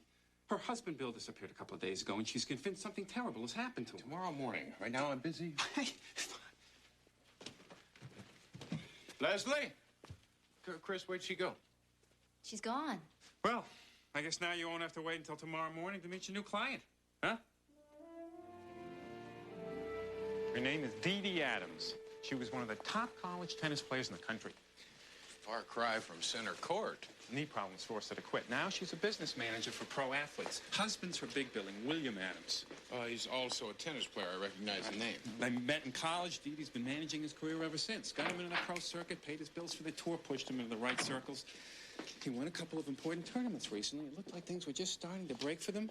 A couple of days ago, he disappeared. Murray, if this turns out to be one of those cases of who's been sleeping with who... Oh, no. No way. This one's got foul play written all over it. Trust me. I understand the deal. I'm not just Bill's wife, I'm also his agent. I know we agreed Bill would be in the tournament, but have you ever tried playing on a pulled hamstring? Well, you should try it sometime. Oh, I have got to quit making these excuses for him. Any word from Bill? Nothing. Just like a little boy. If you don't keep your eye on him, he gets into all kinds of trouble. Somebody who plays tennis as well as he does, you'd think that he'd have his act together enough. Murray, where is he? Everything is going to be all right. Dee Dee, I brought my friend. I'm sorry. The detective. Houston, right? Right. Nice to meet you. Okay, have you spoken to the police about this? Oh, yes. I've filled out all the forms. Name, age, description, last seen at. But do you know how many missing persons they're looking for at any given time? Desk sergeant handed me a file 3 inches thick. Dee Dee, I'm going to have to ask you a question. Are you sure that your husband didn't leave by choice? Absolutely not. The police asked me that same question. What is this? Everyone thinks he ran out on me.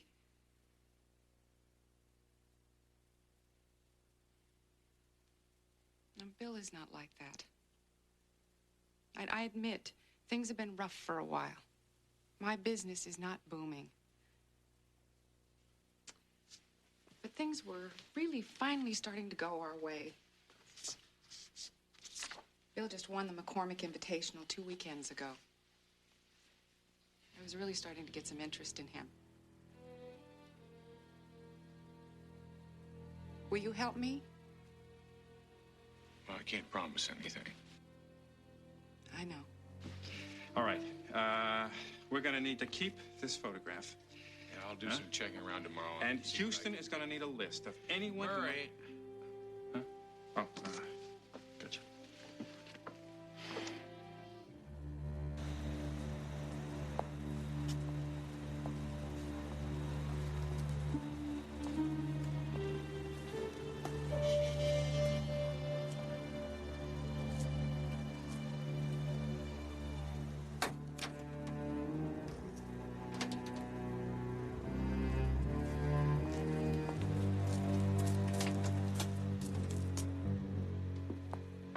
You're going to need to start somewhere. I would suggest Bill's club, the Cliffwood Country Club. He works out there almost every day, or at least he used to. We don't know for sure that anything's happened to him. This is going to sound corny, but whatever business difficulties Bill and I may be having, we have never, ever let that interfere with the fact that we love each other very much. And he would not leave without saying anything to me. If anyone can find him, it's Houston.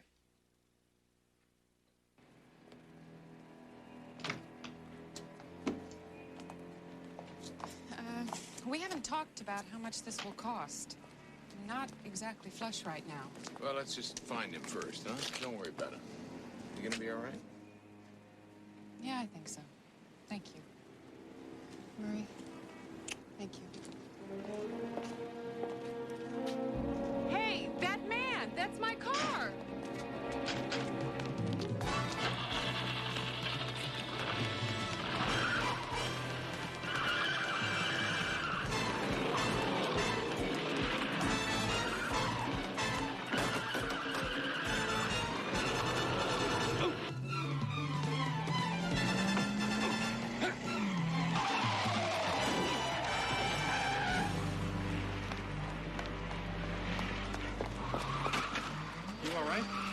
Yeah, I think so.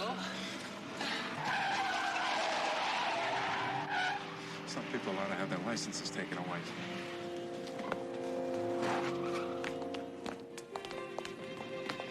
Edie, what's the matter?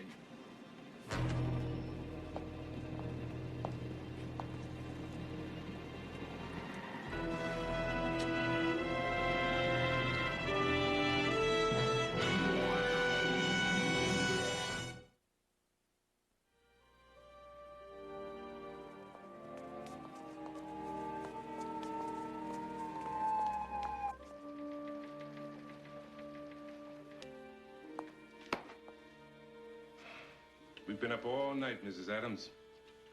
You sure you want to take this lie detector's test? I do.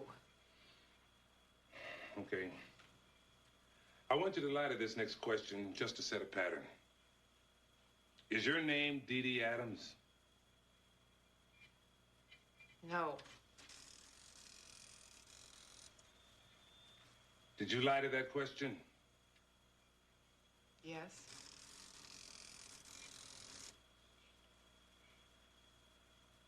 Did you kill your husband? No.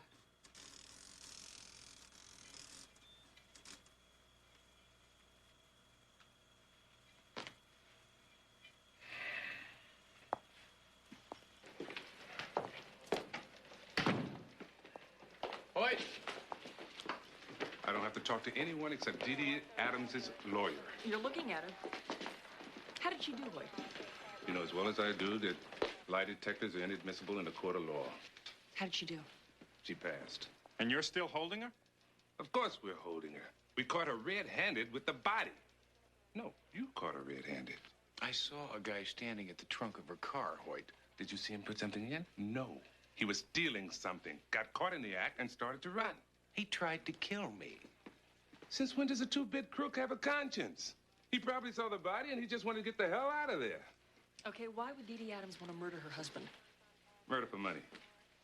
Rumor has it that Bill Adams was set to sign a fat contract, commercial sponsor. Now, the Adams have a premarital agreement cutting Dee Dee off from anything that Bill earns in the event of a divorce. That's no motive for murder. They also have a $1 million life insurance policy on Bill, naming Dee Dee as sole beneficiary. Get the picture? Yeah, all except the part where she's carrying her dead husband's body around in her trunk. She probably never had time to ditch it. Now, let's face it, Houston. I have the motive. I found the murder weapon in the trunk of her car, and I have got a body. I don't believe it for a minute.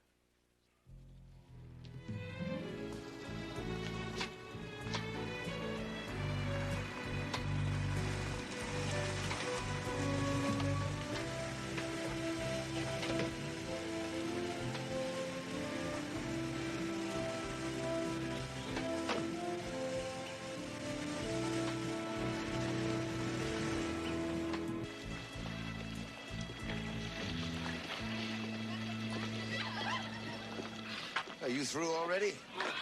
Swam 100 laps already. I'm just making sure that my gold medalist is staying in shape. Never fitter, Mr. McCormick. Now, you haven't forgotten about brunch tomorrow. No. Looking forward to it. It should be very interesting. Very interesting. Yeah.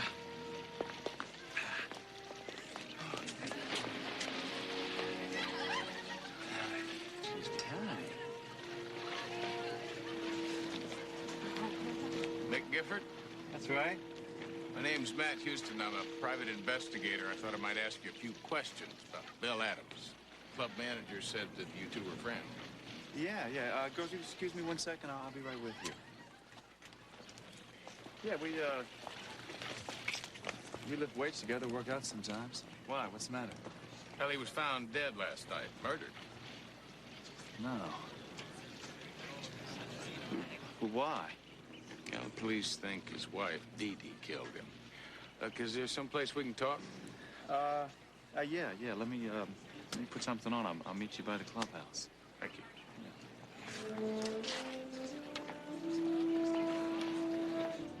Guess I'm not surprised they suspect Dee Dee. Are they having problems? Marcus Allen play football. Marital problems? Marital problems caused by business problems. Bill thought Dee Dee was holding him back. He told you that. He didn't have to. One day he came out here all jazzed up about this mega-dollar sponsorship deal he was getting ready to sign. A couple days later, I asked him about it. He just shrugged the whole thing off. He said Dee Dee was dubious. I could tell he was burned up about it. He really wanted that contract. Whatever happened to the good old win one for the Gipper, huh? Hey, man, our careers are short. Oh, before we hit 30, you gotta cash in when you can, any way you can. Trying to do the same thing. That's your gold mine? Alistair McCormick, he's a sporting goods manufacturer. Now that I've won a couple of gold medals, it's just a matter of putting ink to one of his contracts and letting the money flow in. Is McCormick, isn't he the one who sponsored the last tennis tournament that Bill Adams won? That's right. He sponsors a lot of things. So it seems. Yeah. Wouldn't happen to know if he was the one that was trying to sign Bill. Bill wouldn't talk about it. Yeah. He's afraid to jinx the deal. Afraid to bring him bad luck.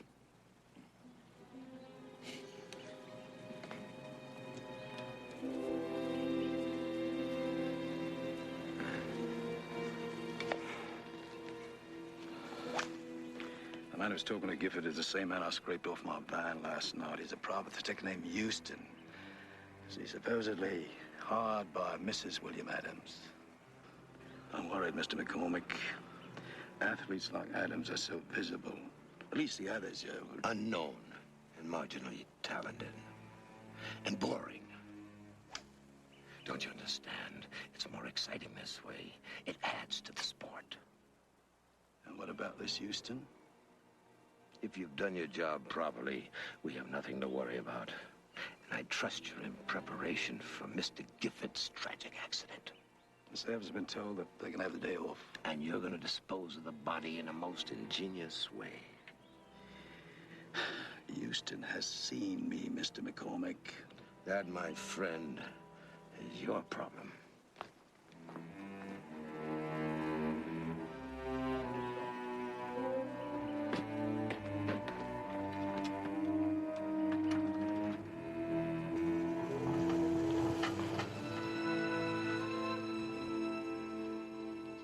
The whole thing is so stupid, really. And Bill wanted to sign every endorsement contract they stuck under his nose. I was just waiting for the right time for the best offer. Alistair McCormick owned one of the companies that tried to sign Bill, right? Yes. That is the crux of the entire argument. McCormick made Bill some token offer that was nowhere near the ones I'd already turned down. But Bill was so impatient. He wanted instant stardom, instant fame. Houston, what are you getting at? I'm not sure. It just seems like every time I turn around, McCormick's name pops up. I've got Uncle Roy working with Baby on it right now. You should see if you can postpone the arraignment. I thought that Uncle Roy had been working for the last couple of nights on something for some old friends at the company. He has been. Can't be any more tired than the rest of us.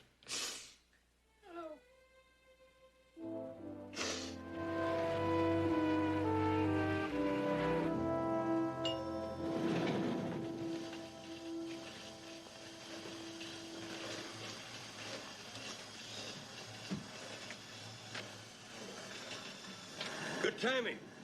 Just got my pulse away, too. That's 121 faster than mine. Have you got anything for me? Well, you're not going to like it.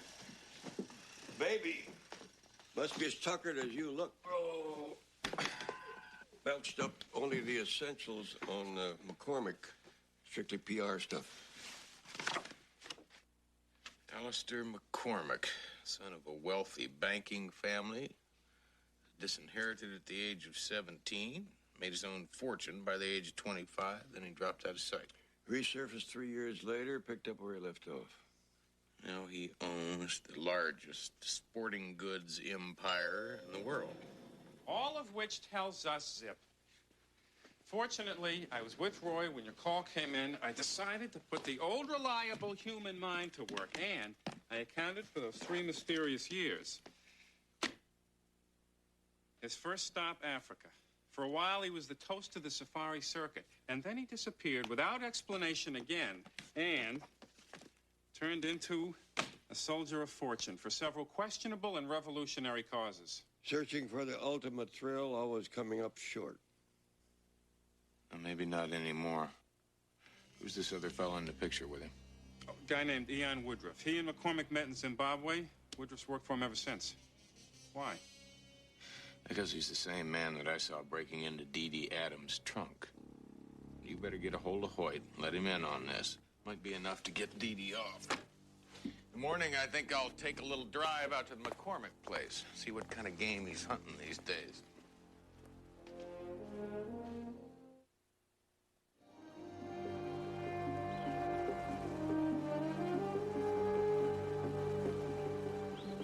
$75,000 a year. That's a lot of money just to endorse some swimming trunks. Nonsense. You're a champion in your field. And I appreciate a good competitor. That's because I'm a good competitor. Yeah, in the business world. That carries over into my other interests. For instance, hunting. Have you ever been? No, can't say that I have. Exhilarating sport. It's man against nature. The trouble is, after a while, it gets to be routine, boring. So it wasn't too many days ago that I decided to seek out a new form of prey. Intelligent, highly competitive. Like you. Yeah.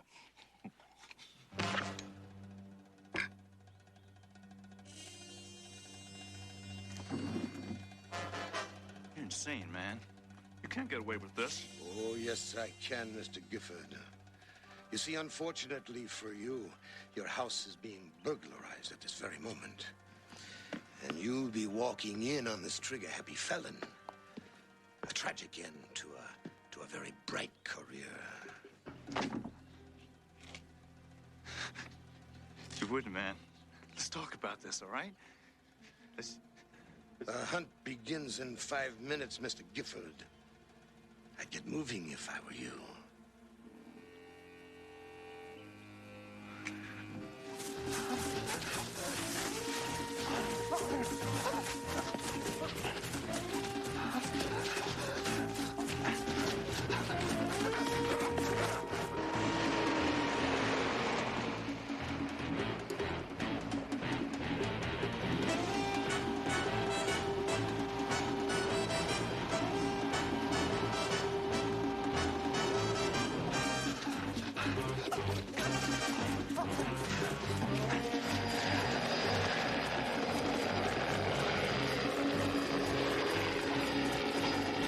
Heading for the trees. You'll have to cut them off.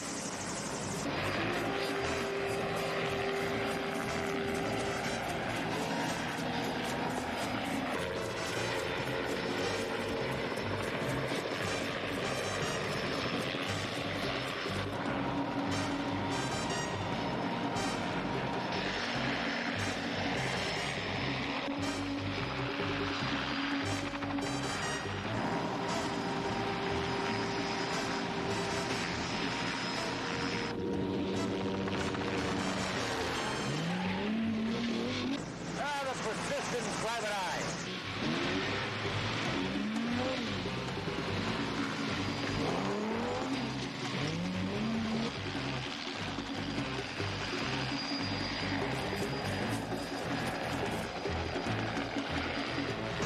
I think we've lost our prey.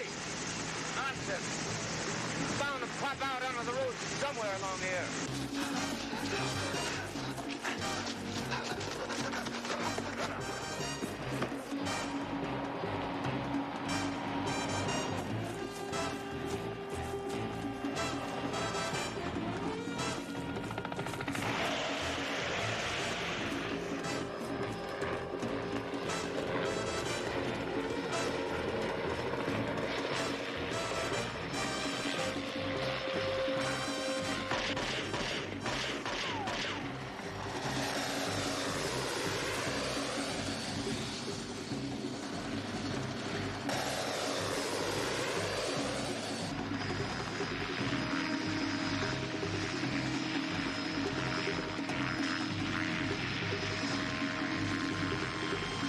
Now for Mr. Houston.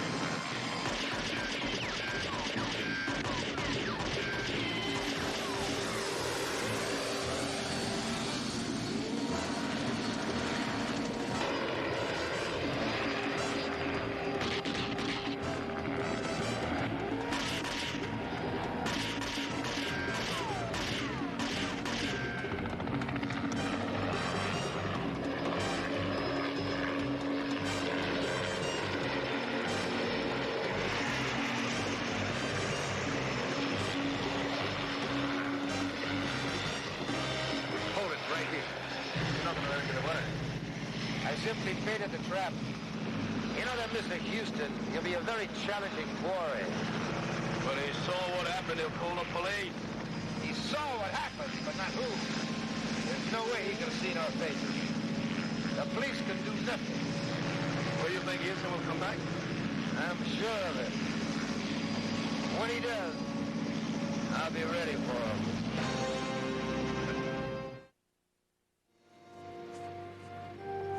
I saw Mick Gifford shot down in cold blood. And I saw Gifford's body in his own apartment. The place had been cleaned out. TV, stereo, everything. Homicide said he must have surprised the thief on his way out, and the thief gave him a bullet in the back as a going-away present. Look, can't you see that he's doing the same thing again? He's just covering his tracks. Off the record, Houston, I believe you. But you gotta give me proof. You admit you never seen him. It happened on the man's property. I mean, who else could it be? Wait, just before McCormick quit the safari circuit, there were allegations made that he was no longer hunting conventional game. Allegations means never proven. As you said, the man covers his tracks. Look, 3 natives never came back from one of his hunts. On another hunt, a fellow hunter disappeared. Now, that is fact and not allegation.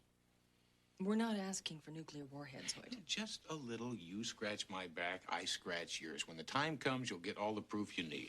Is it a deal? Half a deal. My back ain't itching yet. It will be.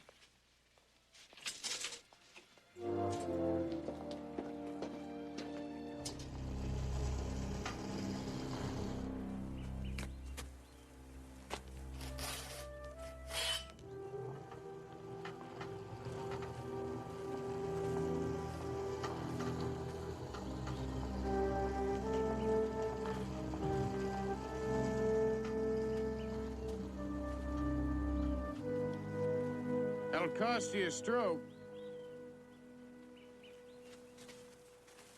Mr. Houston, isn't it?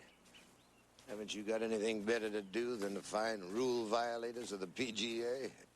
Well, I promise not to tell. See, I'm looking for a killer, one with an extreme dislike for athletes. Ah, you're referring to that tennis star. What's his name? Adams. He was the first. Mick Gifford was the second. You remember him. He was going to endorse some of your products. Heard about him on the radio. Tragic. We live in violent times. Murderous. Hurling accusations, Mr. Houston? Is that why the tennis star's wife hired you? To put the blame on someone else other than her? The police have released her. She hired me to find a killer. I believe I have. Yeah, good for you.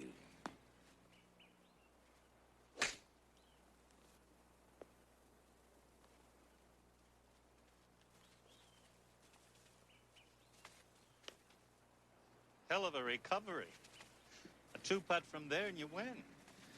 No, I took a penalty in the rough. Afraid I'll have to hold this out to win. I'm going to prove that you killed Bill Adams and Mick Gifford. When I do, I'm going to hunt you down the same way you hunted them down.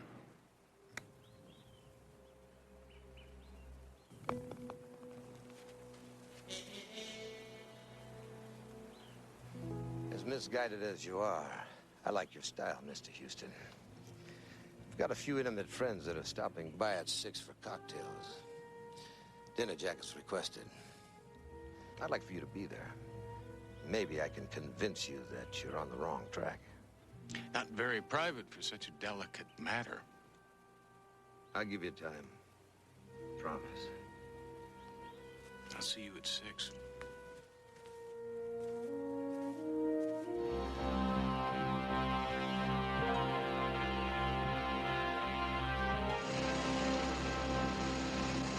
The rain in Spain falls mainly on the plain. How do you guys read me now? Loud and clear. But I'm going to hate myself in the morning for this.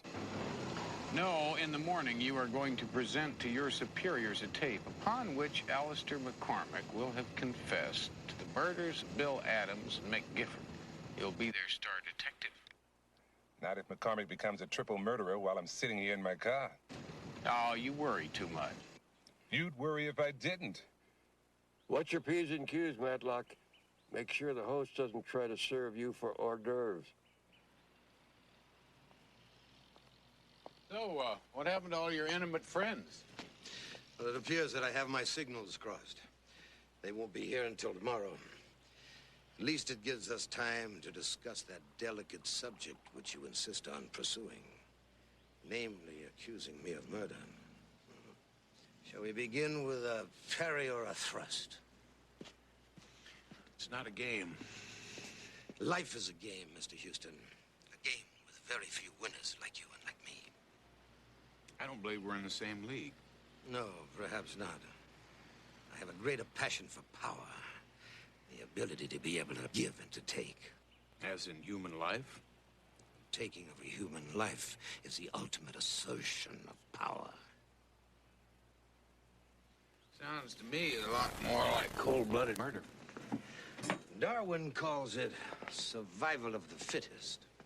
This man's a raving lunatic. If that keeps him talking, we got all we need to prove it. Fittest being superior athletes that you lure up here by telling them that they can endorse your products? Apparently, you're not going to be satisfied until I admit to having stalked and killed Mr. Adams and Mr. Gifford. Now, are you? That's for my ears only.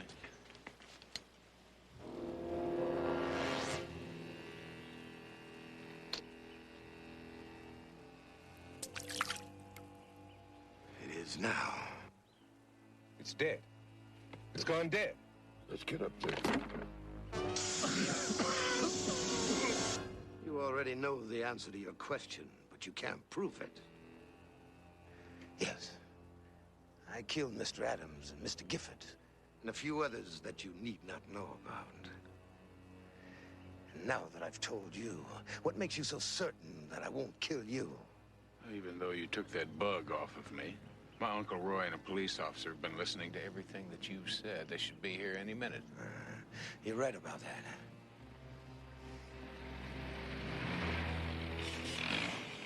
As you can see, I've already dealt with that.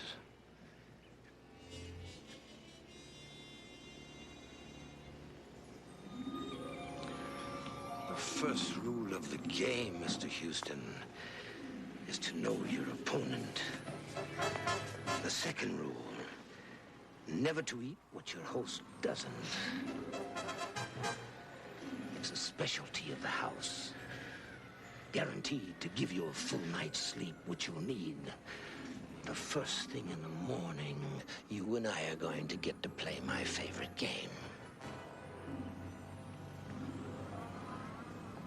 Pleasant dreams, Mr. Houston.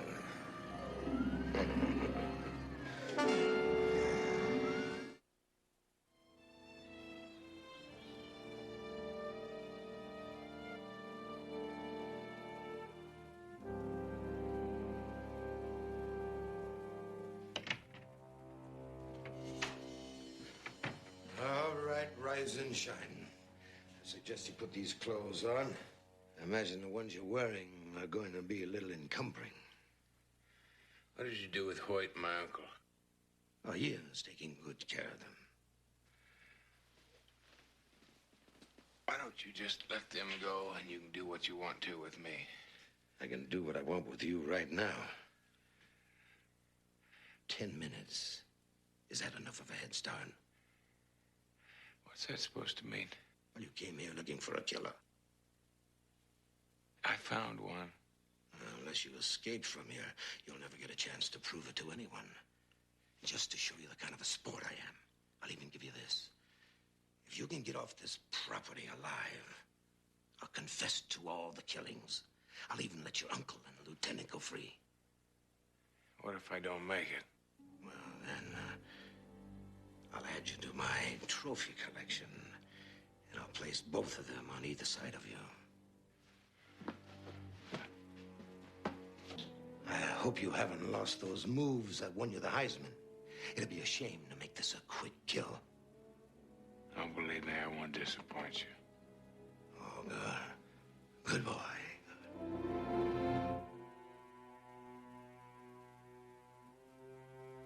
My head feels like it's in a vice. It's a kind of a knockout gas, Michael. We used it on some Peruvian anarchists back in the 60s. Has the same effect.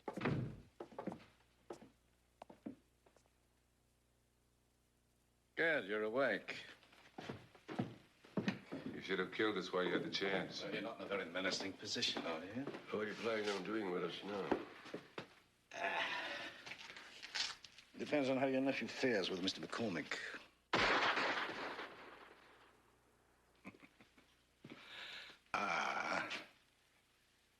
It seems the hunt has just begun.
making it too easy for me, Houston?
Touche, Mr. Houston.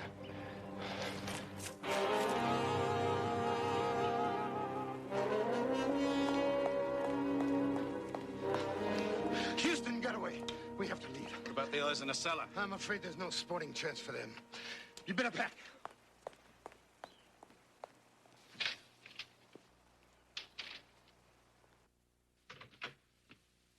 My nephew?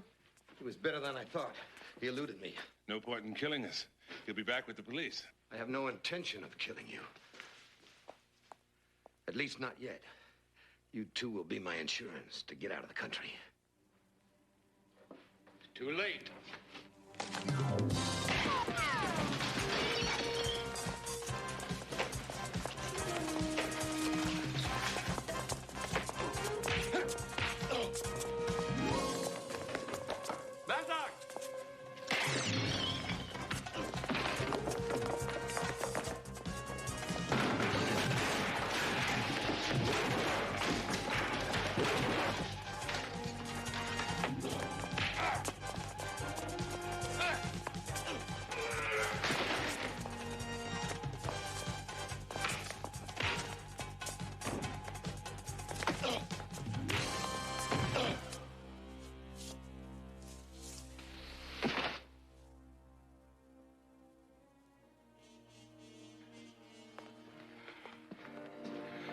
You all right?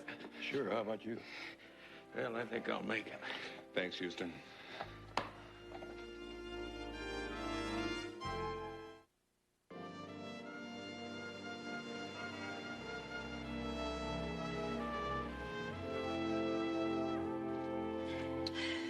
Are you sure it's gonna be okay? Relax. Houston won't mind. The man is always saying to me, Murray, what's mine is yours. Oh, that's awfully big of him. Hey, he's a big-hearted guy. Okay. You get the towels. I'll test the water.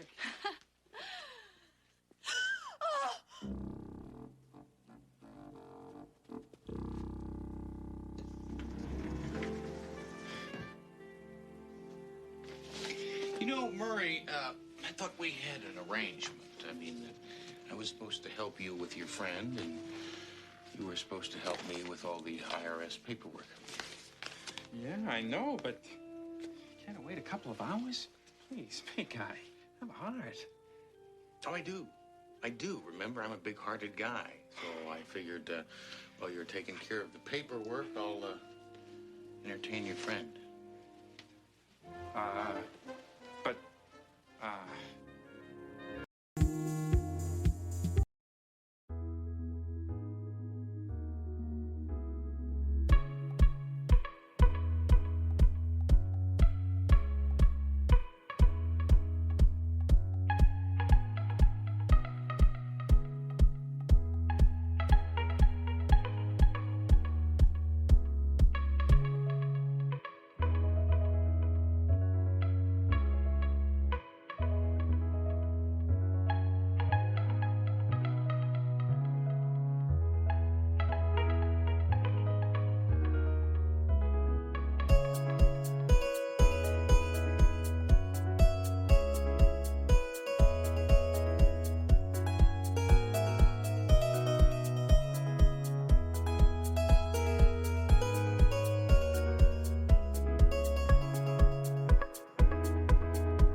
ago, my son was kidnapped.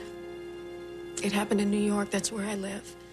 There was no ransom note, nothing. He was just gone. Stolen. Tell me what happened this morning. I saw him in the park. You sure it was him? Of course, I'm sure. I dream about him every night. In New York, a part of me is always looking for him, but I never expected to see Johnny here.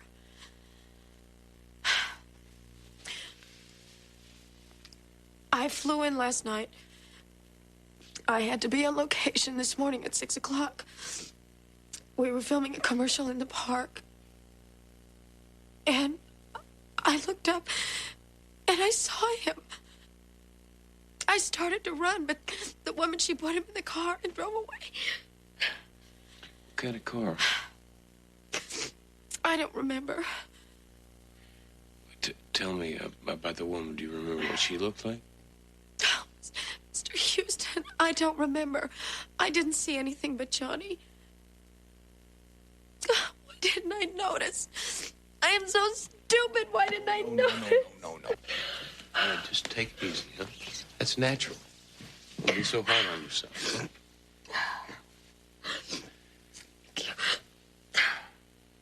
I'm sorry. I don't cry like this all the time. This last year has been a nightmare. Johnny is the only family I have in the whole world. Is there a father? No. Yes. Of course, there's a father. But he never really cared. I got married when I was very young. And it was a big mistake. But Johnny wasn't. Please, Mr. Houston, help me. You know, it's possible that wasn't Johnny that you saw in the park this morning. It could have been a little boy that looked an awful lot like him. I know. But one way or another, I have to find out. Look, I'll tell you what. Why don't you wash your face, hold yourself together, and we'll take a ride to the park, huh? Where was it that you saw Johnny first? Right in there. Excuse me. Were you in the park this morning?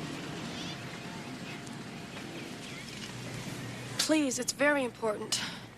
Were you here this morning?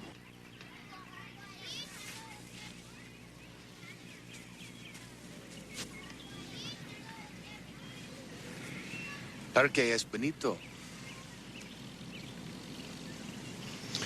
Buen sitio para pasar un grato. Mi nombre es Matt Houston. ¿Y usted? María Elena. ¿Habla usted inglés? Muy poquito. Maria, were you in the park this morning? Sí. Do you remember seeing this lady in the park this morning? Oh, sí. Claro que la vi. Estaba corriendo detrás de la señora Amsterdam, que vino al parque con su hijito de 2 años. Ella lo quiere mucho a él. Todas las madres quieren a sus hijitos mucho, como yo quiero a los míos. Tengo 8 hijos y 19 nietos. What'd she say? Very interesting thing. She's got 8 children, 19 grandchildren, and a touch of the gout. The woman you were chasing in the park this morning's name's Amsterdam. Mrs. Robert Amsterdam. Seems to think that she's a very caring mother to her son, Mark.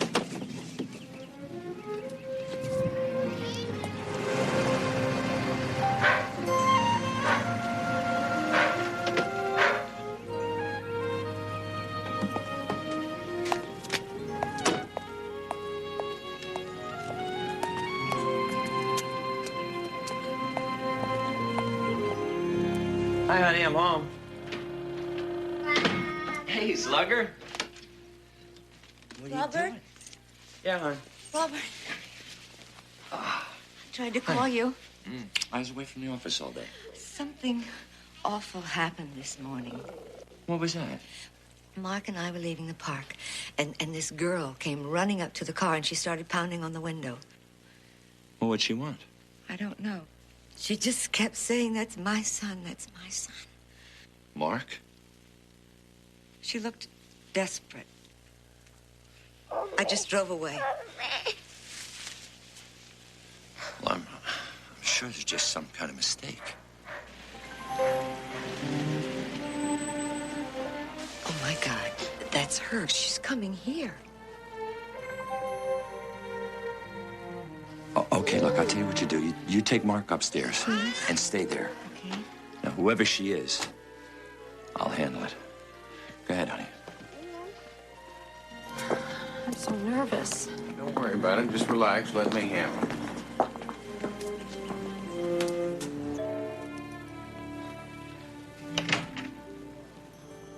Mr. Amsterdam, my name's Matt Houston. I'm a private investigator. This is my client, Cassie Stanley. I wondered if we might talk to you for a moment. What about? Well, it might be nothing, but we're trying to identify somebody that my client saw in the park this morning. Thought maybe you could help us. Believe me, it'll only take a minute. All right, please, come on in. Thank you. Just go right inside. Can I fix you a drink? I just got home from the office. I could use one myself. No, thanks. I'm fine. This is Johnny. Oh, no, that's my son, Mark. Cassie, let me handle this. This is Johnny. I know it. Where is he? My son is with my wife. Look, I don't understand what's going on here. This boy is not your son. Well, that's quite an accusation, young lady. I hope you have something to back it up. It's what she thinks she saw, Mr. Amsterdam. Now, this morning in the park, Cassie saw your wife and your son. The boy looks an awful lot like her own son that was kidnapped a year ago. Kidnapped? Mr. Houston, I have a birth certificate. I've got photos from the hospital. I mean, not that I have to prove anything. Miss Stanley, I'm truly sorry, but this is obviously a case of painful coincidence. Can I just see him for a minute, please? No, I don't think. Enough is enough. Mr. Houston, would you take Miss Stanley? Not until you let me see him. I'm going to have to call the police. Cassie, thank you very much.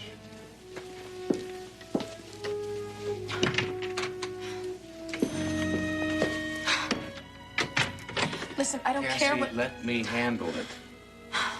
It's gonna be fine. Come on.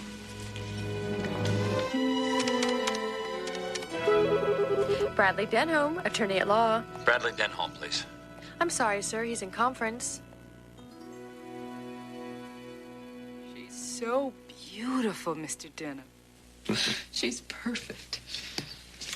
Well, that's Jennifer. I think I've given you most of the information. Terribly sad, of course. Parents killed in a car crash. Grandmother in ill health. And incidentally, she's as anxious to conclude these arrangements as you are. I told you, no calls, Tina. If you want to sign this agreement, then we can get started. Paperwork on the adoption should be finished tomorrow, in which case you can be on the plane home the next day with your new daughter. Mr. Denholm? Not now, Tina. A sign on the bottom there by the X.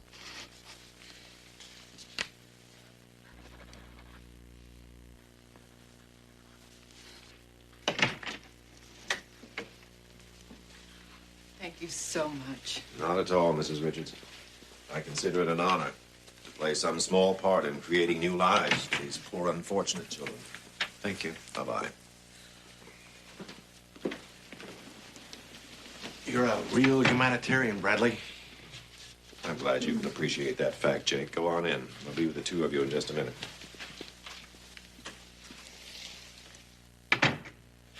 Tina, when I say no calls, it also means do not stick your pretty little head in the door. Do you understand that? I'm sorry, but Robert Amsterdam's on the phone. He seems awfully upset. He said it was urgent. He's been waiting all this time. Take it in my office. Camera work's getting pretty good, huh? Good enough to make the sale.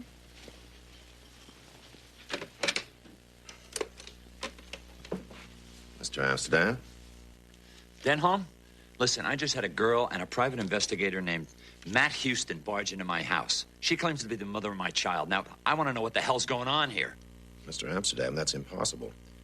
As I told you when you adopted Mark, His mother was killed in a car crash. Then who is this woman and why does she claim to be the mother of my child?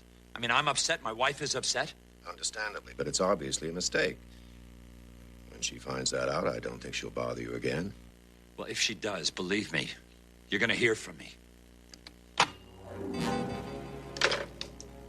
You got a problem? No, Jake. You've got a problem.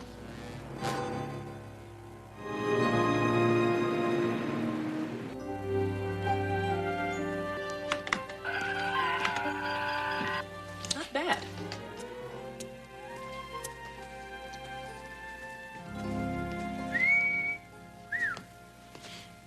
What is a four-letter word for sartorial splendor? Envy.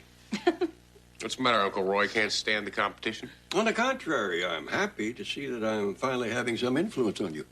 Well, you won't mind if I borrow this then, huh? Well, what's the occasion? Well, I'm going to take Cassie out for a nice, quiet dinner. Did you come up with anything? Yes. The Amsterdams were easy. They're society page regulars. He's a stockbroker. She's been involved with charities, mostly for children. They're respectable, well-liked people. But on the other hand, Cassie may be given to imagining things. Are you trying to tell me that she imagined this whole thing? That she imagined having the baby? No, she had the baby all right. New York Doctors Hospital, August 28, 1982, and he was kidnapped July 2nd, 1983. Houston, since then, she's been to the police and claims that she has seen her son on 17 different occasions.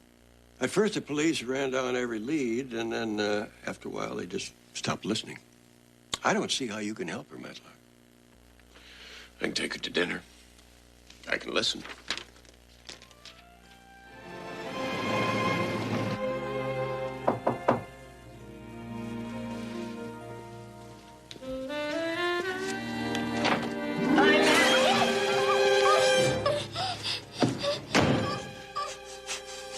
You're going to do exactly what I tell you. You understand? Because if you don't, little brat's gonna be dead tomorrow. Understand? All right.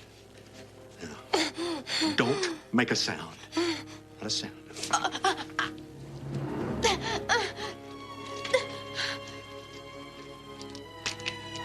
want you to put these in your mouth. Shut up! Now swallow. Swallow. Swallow.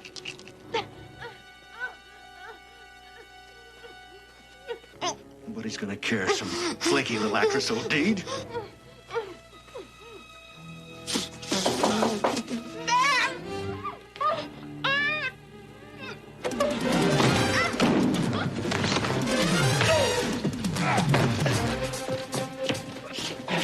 Are you all right?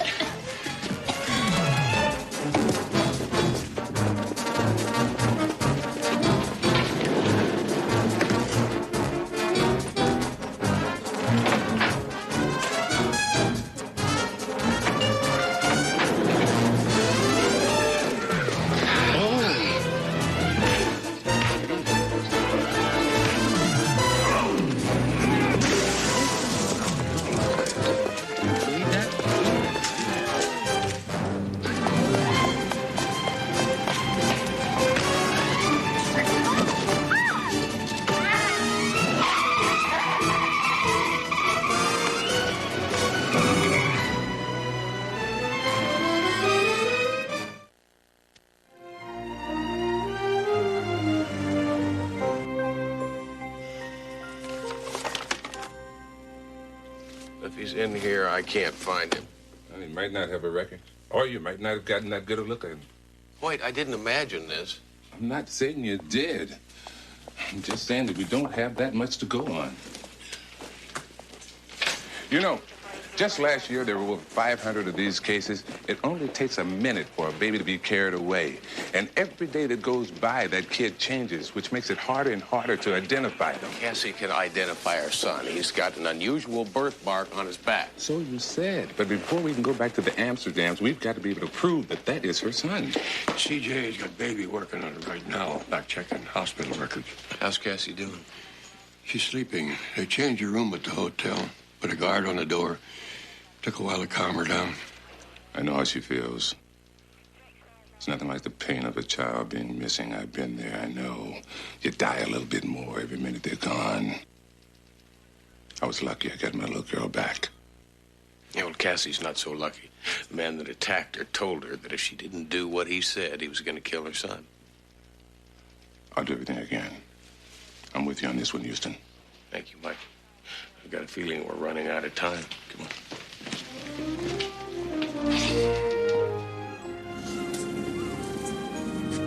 Right? It's so peaceful out here. How you feeling? I'm not sure. Last night seems like a bad dream, but I guess that's just wishful thinking.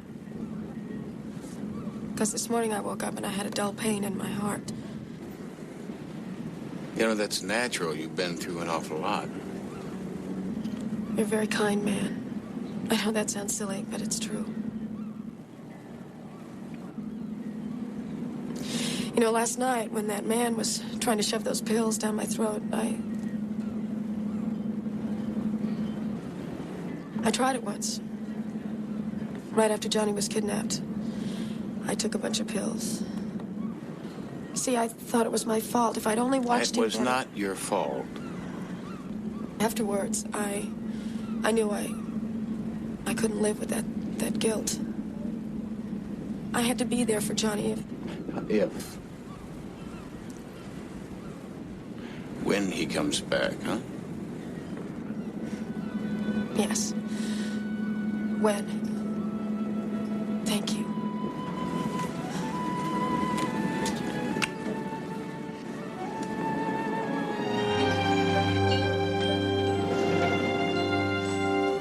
Perfect timing. I just finished going over the hospital records on the Amsterdam baby. He was born August 28th, 1982.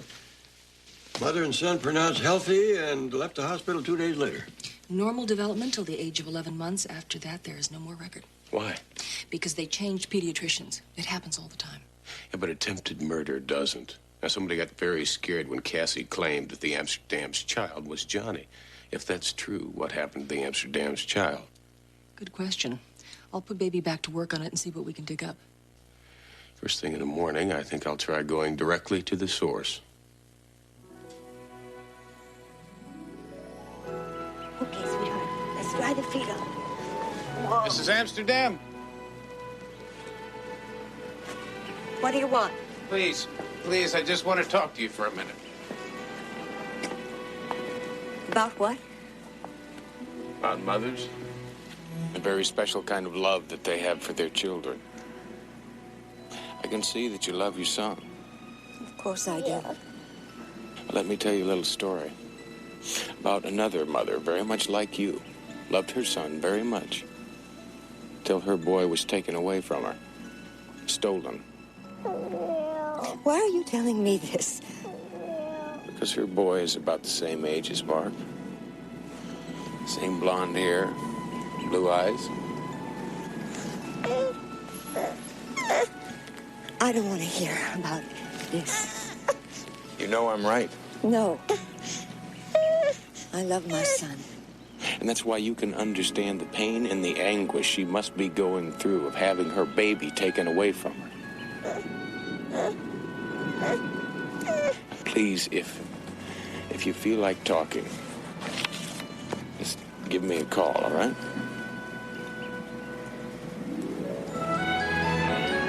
You can help me stop it so it doesn't happen again, so other mothers don't have to go through the same thing that Cassie's going through and what you're going through.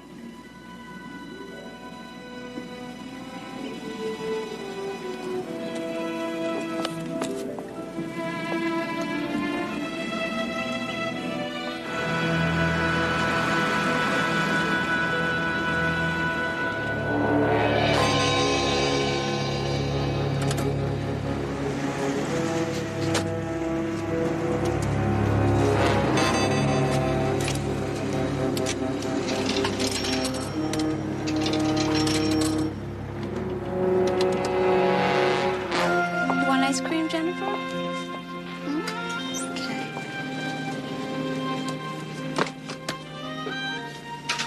Okay. Now let's see what else we need. Oh, yeah, soup.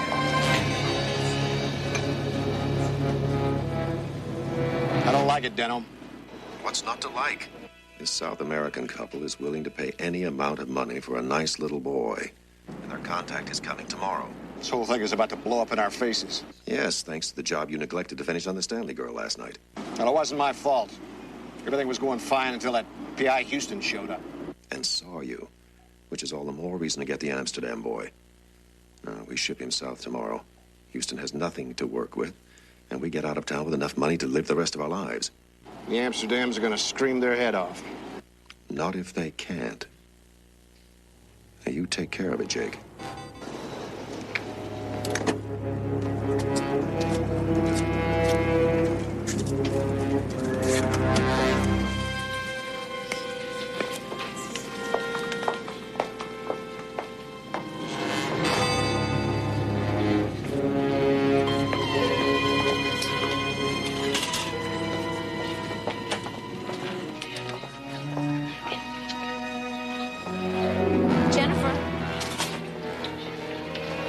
Jennifer?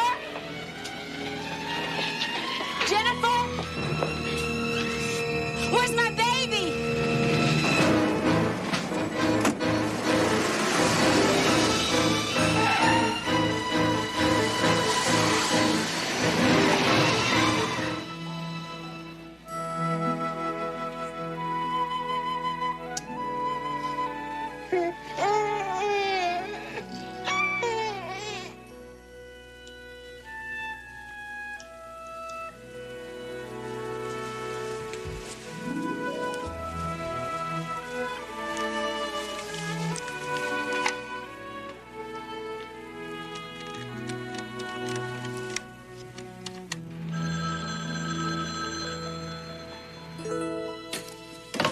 Houston Investigations. Matt Houston, please. This is Sheila Amsterdam calling. Houston, Sheila Amsterdam, line 3. Mrs. Amsterdam? Could you come over here, please? I'd like to talk to you about my son. About Mark. Of course, I'll be right there. What are you doing? Thank you, Mr. Houston. Goodbye. Sheila, what have you done? Robert, now we can't live this lie anymore. We can't pretend our son didn't die. But, Mark's our son. No.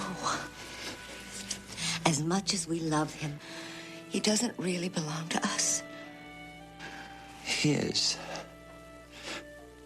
We adopted him. It was a phony adoption, Robert. Robert, I think that girl is his mother, his real mother. And she deserves to have her son with her.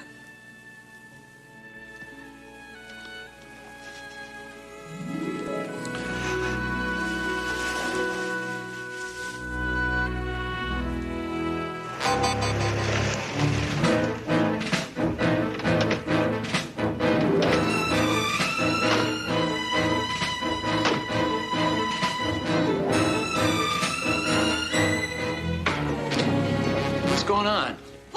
What are you doing? Don't be a hero. Got the baby? Listen, kid. Robert!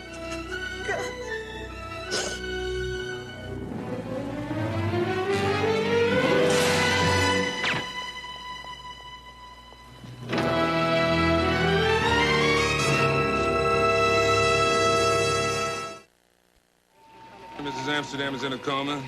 Paramedics got her vital signs patched through to the hospital. She got a 50-50 chance. CJ just told me that you saw Johnny.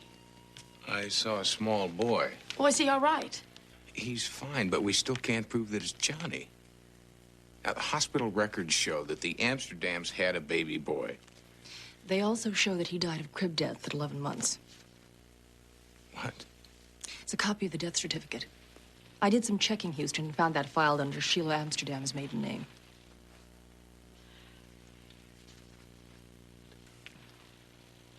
The Amsterdam's child died. They must have adopted another. Who just happened to be Cassie's kidnapped son. Those poor people. They paid a terrible price. Amsterdam's are not the kind of people that would deal directly with a kidnapper, and there's got to be somebody else involved. Well, I get the feeling that you have an idea who that might be. I don't. I just have an idea how to find out who it is. And the place to start is with the Amsterdam's financial records.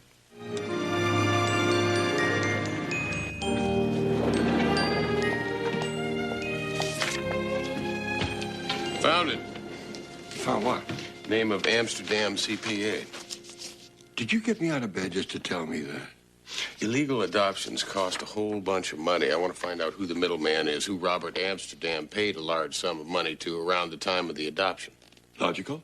But it seems to me that kind of information would be confidential. Logical. I'll change. Something dark would be appropriate. Logical.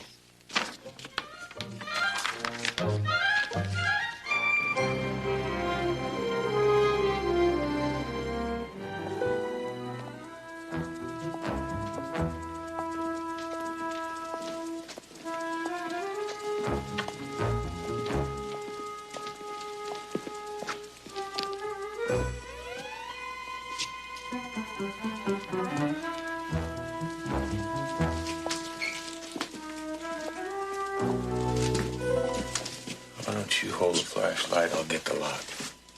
Better if you hold the light and I pick the lock. No, I can get the lock. I'm older. What's it got to do with it? Experience. I picked more locks than you picked. Faster. Yeah, I'm fast, too. If you're so fast, how come we're not in there yet?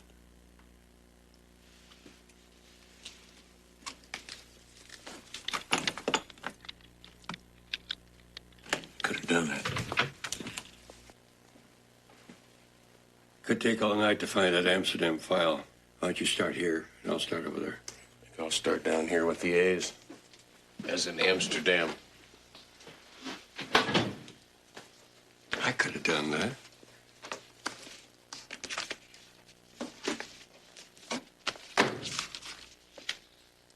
That's the right date. Take a look at the copy of that check. That's a whole bunch of money.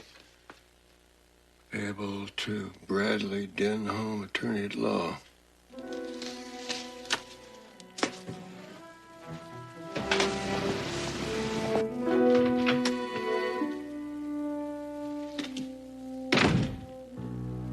Who are you? Name's Houston. Want to talk to you about adopting a child. I do very few adoption cases. How'd you get in here, anyway? I walked. Your secretary seems to have a fascination with the coffee machine. Now, these few adoptions that you do, tell me something. Where do you get the kids?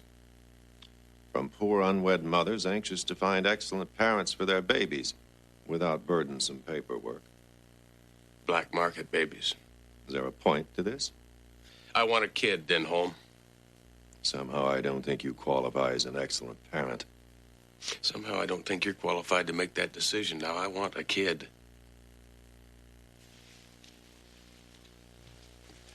This kid.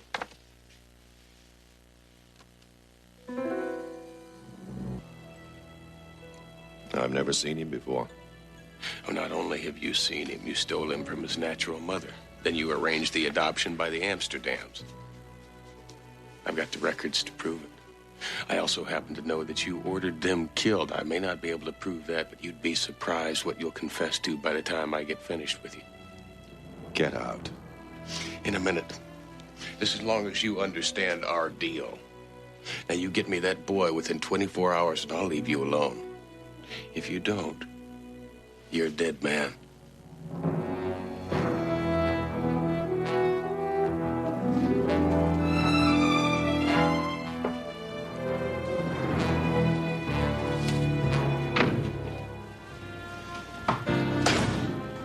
How'd it go? I gave a virtuoso performance. I think you bought every word of it.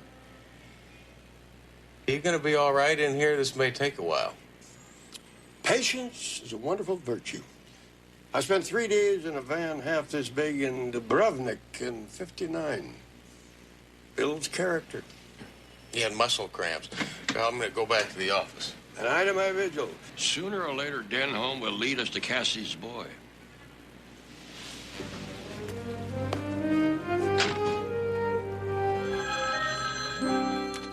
Houston, line 2.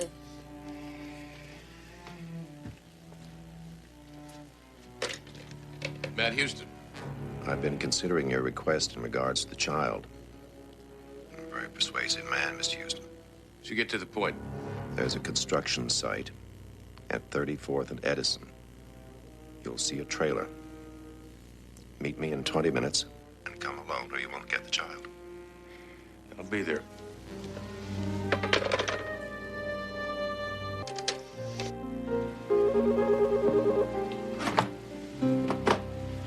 I hope this is good news. He wants me to meet him at a construction site, 34th and Edison. I know the project. Abandoned and condemned. It's a setup, boy. Take me with you. And I want you to stay put, right where you are. Now, if Denholm thinks that I'm out of the way, he might make a move on his own, lead you to Cassie's son. Or maybe not. I can't just sit here. Patience is a virtue. Builds character. And muscle cramps. Be careful.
Mr. Denholm, Jake's on the line. Houston's dead. Good. You'll meet me at the house on the canal as soon as you can. Be in Venice in half an hour. Then you can take me with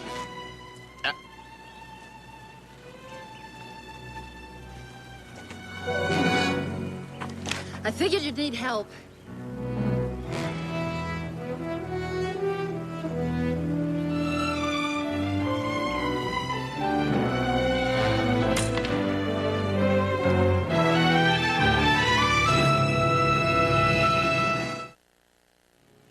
I can handle it from here. Get on back to the house before the kids wake up. I'll take care of him and meet you up there. Pussycat. Finally run out of lies.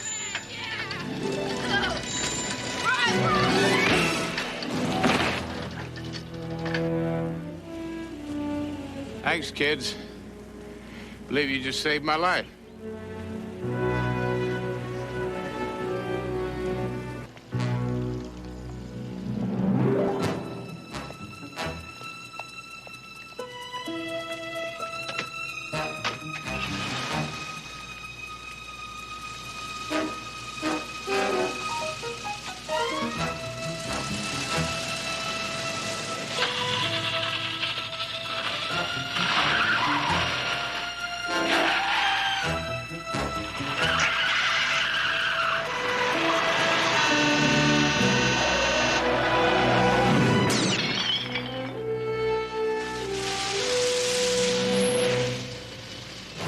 I'm so sorry.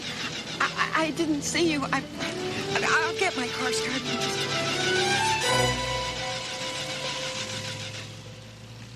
Are you sure you're all right, Houston? I'm fine. The bullet just grazed me. All right. Hold on a second. Uncle Roy? Bad news. I lost Denholm. Tell Matt. Roy, why don't you tell him yourself? He's on the other line. I'll patch you through. What do you mean lost him? How? Same way I lost Karpov in Prague, December of '51. Tell me about it later, Uncle Roy. Now, I've convinced Denholm's henchmen to give me the address of the house where they're holding Cassie's boy. It's 232 Sandy Beach Road, Venice. I'm on my way. What'd you do with the henchman? He's in good hands.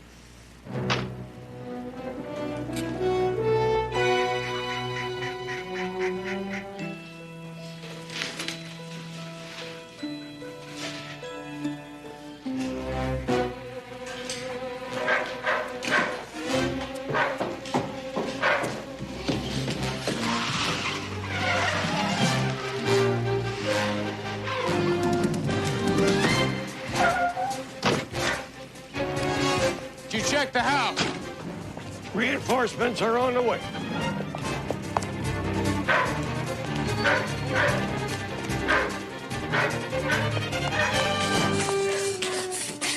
The kids are fine. We didn't touch them. See for yourself.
Landing gear up. Over there. What do you think of that? Pretty good.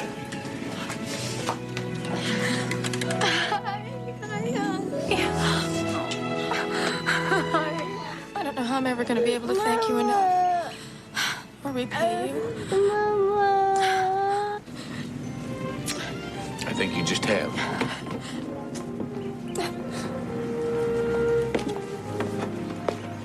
I'm glad to see this turned out better than my run-in with Karpov in Prague. Speaking of which, I think it's about time you explained to me how a seasoned professional, I mean a man like yourself, could possibly let the man you're tailing get away from you before he ever got out of the parking lot. Don't start with me, Matlock. Hoyt tells me you were rescued by a trio of 10-year-olds on bicycle. Well, I had the situation under control. So did I. Besides, there were at least 12.